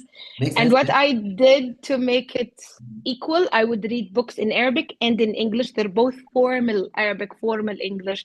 It is easy to speak it, but it's not easy to write it down and make it structurally right, because the structure in English is the exact opposite of structure in Arabic. Wow. So some people would do the oral one because they use the non-formal Arabic. When it comes to the written one, you need it to be formal. You cannot write as if you're speaking. It's wrong. It doesn't make sense, because you have different accents, different countries. The formal one is the one that everyone knows. Got you. Yes. Like there is even the like we have the dialects exactly and the official one. I got you. Exactly. Even when you speak, like there are a few words I would like to say, like they're equivalent of the slang in English. You can say them, you cannot write them. It doesn't work. I got you. So this is why maybe, and I don't know Jazzy or Dalia except by name. I've never met them or talked to them before, but maybe it's easier for them to use this, the common Arabic, the one that, everyone knows. But when you have to write it down, it needs to be official, it needs to be structured right, it needs to follow the grammar, it needs to follow like a lot of, even the wordings are different. So when you take it and you put it, and I use AI to help me with the translations for Maya. So I would take whatever passage I want to translate, pop it into the AI, and then go through it word by word to make sure all the words are right, everything is structurally correct, and that no slang is used, because someone like the slang in Saudi, every Saudi could understand it, but maybe someone who's in Egypt or in Syria, they wouldn't be able to understand it. So you have to adjust. Yes. So it's the written one it has completely different skill set. It's like the Arabic, here in Brazil we speak Portuguese, and in Portugal they also speak Portuguese, and we can understand each other, but there are some words that, I mean, it's completely different. Like they mean stuff differently, So if we use a Portuguese from Portugal manual in Brazil, you'll find many words that for us means other thing. So I see. you'll have to adjust, So sometimes, it's just Portuguese, but it's Portuguese from Portugal. Or Portuguese from Brazil. Got it. Yeah, you have Portuguese from Brazil. Yes, it's different. It's the same here in Arabic. Like my sister-in-law is from Tunisia, right? And they speak Arabic. Their languages are Arabic, and then their second language is French. Here it's Arabic and English. We don't really speak French that much. When she speaks, I kid you not, they've been married for 15 years now. Now I'm fluent in Tunisian, but when in the beginning, It took me a while to understand because it doesn't make sense. You don't know what she's saying. There are words in Tunisian that they're like normal words, and in Arabic they are insults, and Wow, vice versa. insults. Insults, Oh, you have that in insults. Portuguese, Portugal as well. We have insults there that if you bring it to Brazil, they become insults and vice versa. We have that as well. Like if someone gossiping, we have a word for a person who's gossiping, right? And in Tunisia, the gossiping word for them, if they say, "Oh, Tiago gossips," okay, in Tunisian, when it's translated to Arabic, the regular Arabic, it's like Tiago is a pimp. Oh, wow. Can you see the difference between a pimp and a gossiper? Got you. I remember my grandfather was calling their son, God rest his soul. So it was their son something, and then my sister-in-law was like, "But he is a baby. He didn't talk yet." And my brother was like, "It means something else. You have no idea. It's insults, actual insults." So there is so when I am around people, I would speak to my sister-in-law in Tunisian. No one would understand shit. It's Arabic, but it doesn't make shit for them. And it is Arabic. So there are different dialects and different this and that. And anyways, what I wanted to tell you something else.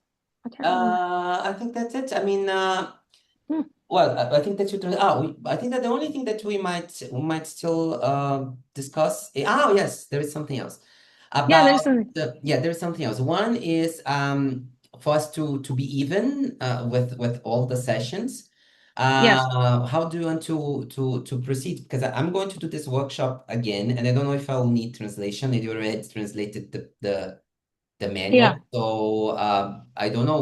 But here's the thing. I think you do a session. You do a set of 3 sessions for $300, right? Or $350. Yeah. Does that make sense? Okay.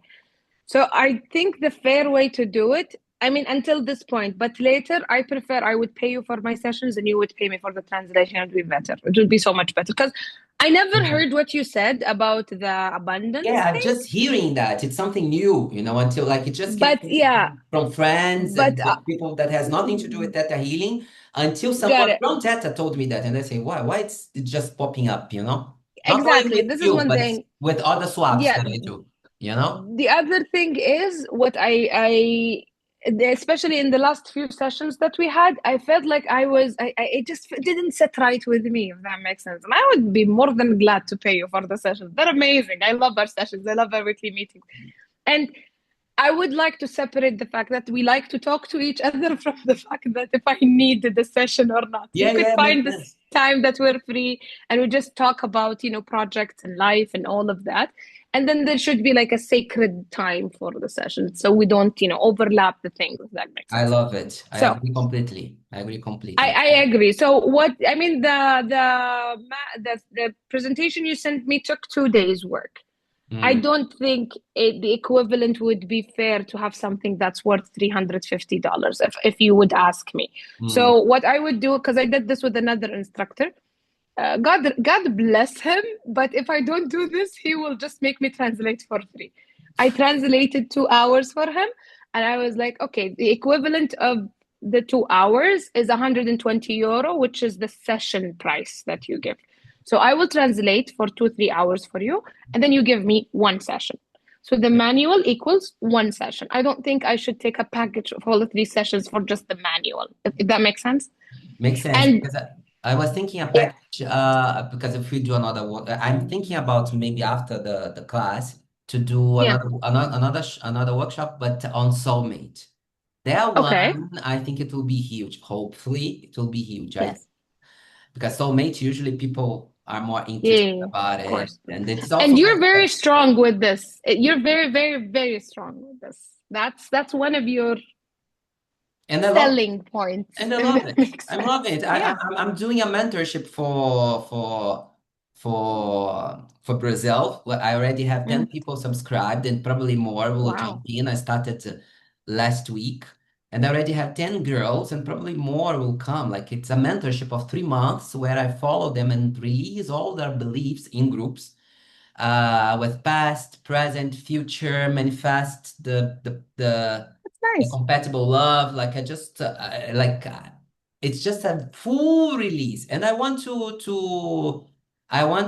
launch it for you girls as well. Of course, I have to make Yeah. some adjustments because there is some things that I have to hold myself up, like because of the culture, that I cannot say it's like Especially, like especially when you talk about your husband. Especially, some people get very triggered. Now Yeah, you know me. For me, it's for me. I don't really. I accept everyone and I agree with everyone. good But to know that. when I translate, I would say your partner, which is gender neutral. I wouldn't say husband Which because is better. Thank you for that. it triggers a lot of people. And it's not because I don't have shame regarding it, but I could feel other people prejudice, if that makes sense. And Makes you know sense. the culture. I mean, Yeah. in the religion and in the culture, this is something that's like a huge offense, if that I makes can sense. use wife. So I can use wife. you could use just partner and it translates in a gender neutral. This way you're not putting an energy that it's not the right energy to it, but it is a partner. And when I translate it in Arabic, it's sharik, so it is gender neutral. It doesn't show So what people kind, think whatever they want to think. I got you. whatever they want to think. So, but this is just me. Even with Maya the other day, she was like, "Yeah, sugarcoat whatever you want." And I was like, "I don't really sugarcoat, but I know my people because No, Maya's you're right. Lebanese." You're Because right. Maya's Lebanese and she has been, I mean, she talks very openly about her love life and her boyfriend's moving in, and I could see the faces cringing when she's talking about these things.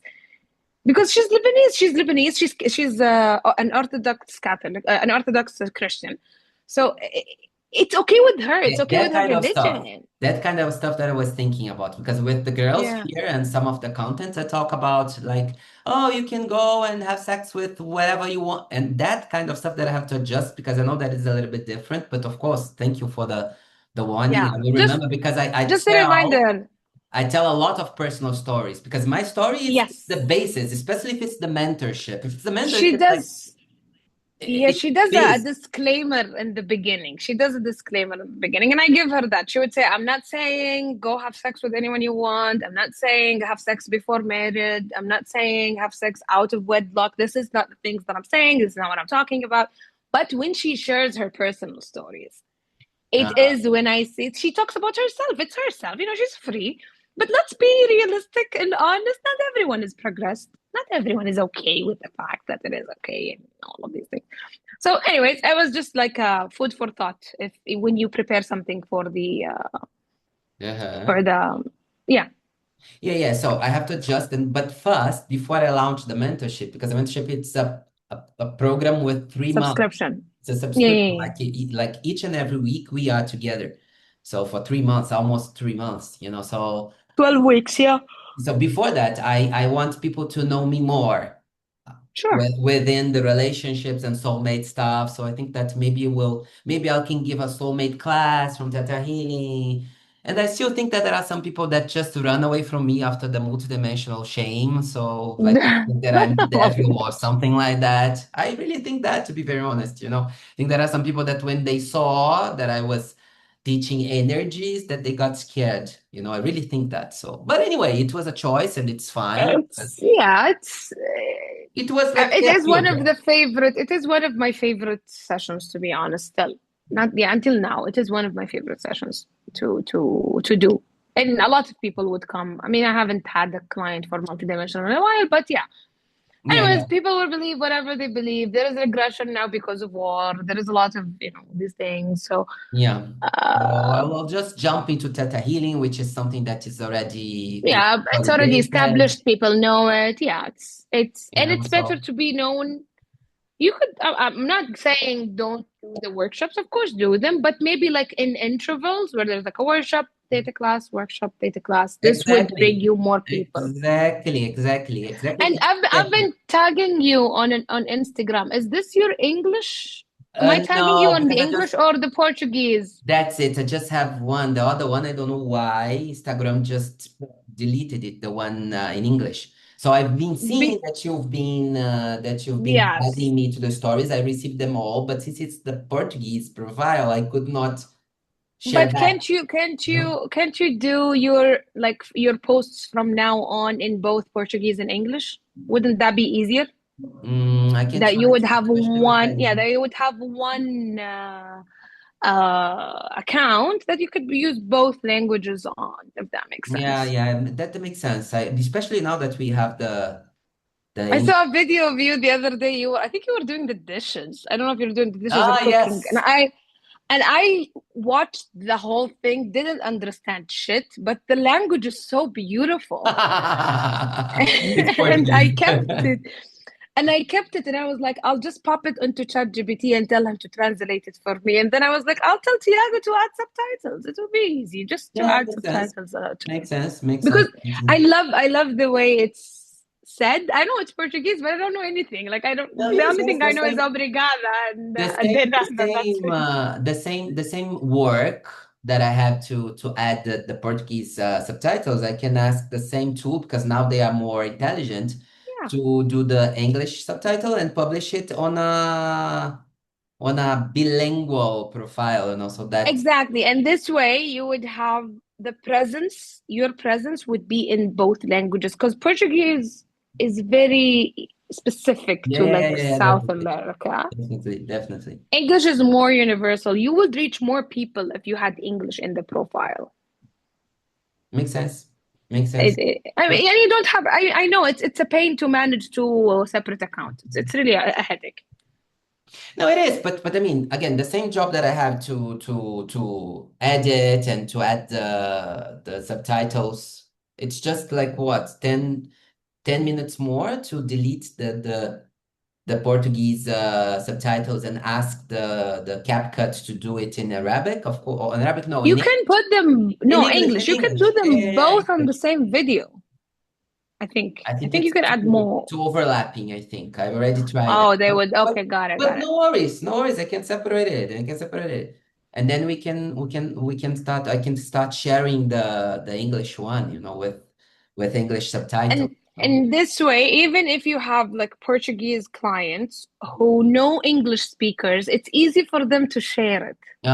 Yes, definitely. Makes sense. That's like this make your clients who have English speaking friends. Like for me, I would translate sometimes Maya's videos, and she's speaking English, and she would add the Arabic subtitles to it. Everything she puts on her channel, it's subtitled because it is to reach more people. Got you. She will channel whatever she's channeling in English, then she will add it in Arabic. I did it on my Instagram. I did the post. I don't normally do it in Arabic, but the other day I don't know why, but I felt like I'll add the caption in two languages. It reached a lot more people. Oh, really? When I put both. Yeah. It was a fun idea that I had. And I was like, yeah, let me do it. And I'll just put like the caption in Arabic and then the caption in English. Same picture. On the same caption, just like in two different languages. And it reached a lot. This post made so much better compared to every other post I have on my account. And you put like the Arabic bigger than the other one, like the English. No, it was the caption in the like it was a picture. It wasn't a video. It was a picture. And I added a commentary in Arabic, and then I translated the commentary to English. In the subtitles, like below the down, yeah, under the picture. And it reached more, the analytics, you could tell how it reached more clicks, more people did click on it. Oh, so you mean like the not subtitles like in the video, you mean like the No, I didn't put video. It was just me trying to play with the post, and I had a picture and I added the Arabic, and then I was like, but I have people who follow me from other instructors who only speak English. So I did it, and that specific post did so much better than the other ones.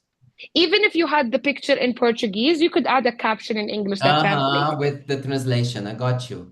You don't have to put them both, but just like underneath. Yeah, because I'm doing lots of videos. I'm trying to reach out for more, how do you say that? Like videos. FaceTime. Yeah, I get it. Yeah. That I speak, so I'm thinking of doing two versions, or one with Portuguese subtitles and the other one with English subtitles, or I can try to maybe put the Portuguese and then the English smaller Just put the Portuguese and the English together. It's gonna be redundant. just put the Portuguese on top, like above. When you take the video, make sure you have space above your head and here. Below, Put the yes. Portuguese on the top and then put the English on the bottom, or vice versa. Don't put them on top of each other. It's going to be overwhelming.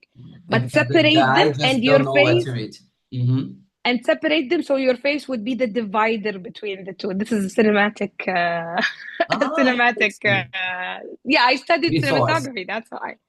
Resource. I studied cinematography before, so it's when you separate The the subtitles. captions, your Portuguese speakers will focus on the Portuguese, and your English speaker will focus on the English. However, and if you would try this as well, you're already speaking Portuguese. Subtitles are not necessary.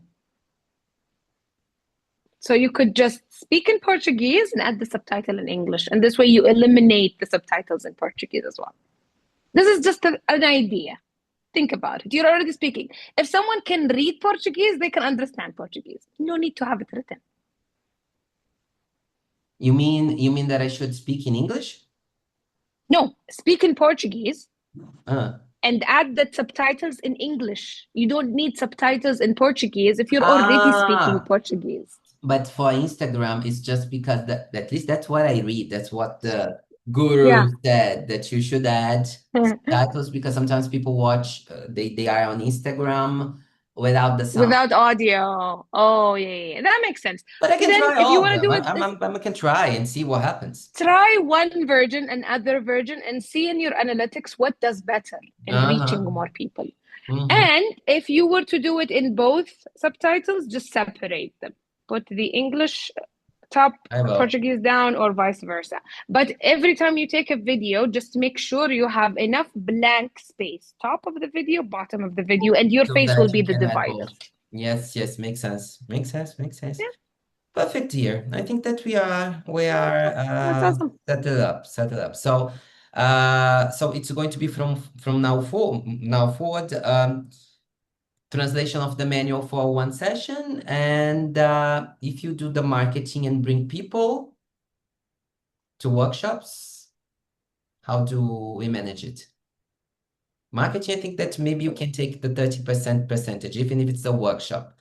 But yeah, but if you do the translation as well, like if I have Arabic people in a workshop of 2-3 hours as well. If you have Arabic people listen, so the data class is $150. If it's just a workshop, $100, because a workshop will not exceed 4 hours. Perfect. Plus the translation of the manual. So it should be like, yes, which should be like it's a session. Like we can do a session for it, if that makes sense. Or if you want to put if you want to put a price to it, I have to check, because in written translation it's by page. And don't tell Maya, because I charge her much more because her workshops. No, I don't even know her. I don't even know her. I still have to. I like her. She's a friend, but she's not like us friends, if that makes sense. No. I mean, she's a friend and I like her, but yeah. So, and she doesn't really pay me for translation of the manual. Like I had to push to get these things. Like I used to translate videos and translate manuals without any being paid compensation, and then I was like, no, this doesn't work. It takes days for me to finish a manual. I mean, minimum 5 hours a day for several days, because her manuals are 50 pages, 60 pages. That's a lot of writing. At least she does the manuals. At least she does the manuals before she launches anything. I'm talking about Viana. She does. I know she does. What you mean? Oh, God blesses her with all her might, but come on, it's more than time for her to stop doing whatever she's doing. But anyway, I guess it's because sometimes you need to teach it to know what you need to add. I think. As well. Makes sense. Anyways, my dear, I'll talk to you later. Thank you very much. We can set a time next week if you have time to do a session. Yeah, sure. Do you want to keep it on Mondays, or do you want to set it up for with Mondays are perfect. Mondays are perfect. Mondays? Yeah. Okay, so just next Monday then. Let me check. Just And if you could send me the link so I could pay you for Sultana. Oh, yes, sure. I will. And if you don't mind just waiting until the end of the week, I'll do it at the end of the week. Okay? Of course.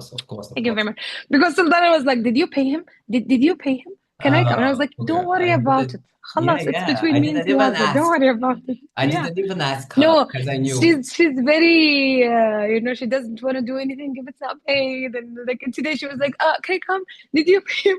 And I was like, you don't worry about it. He already knows I'm the one who's going to handle the bill. So just relax and attend and enjoy and that's it. Don't worry about it.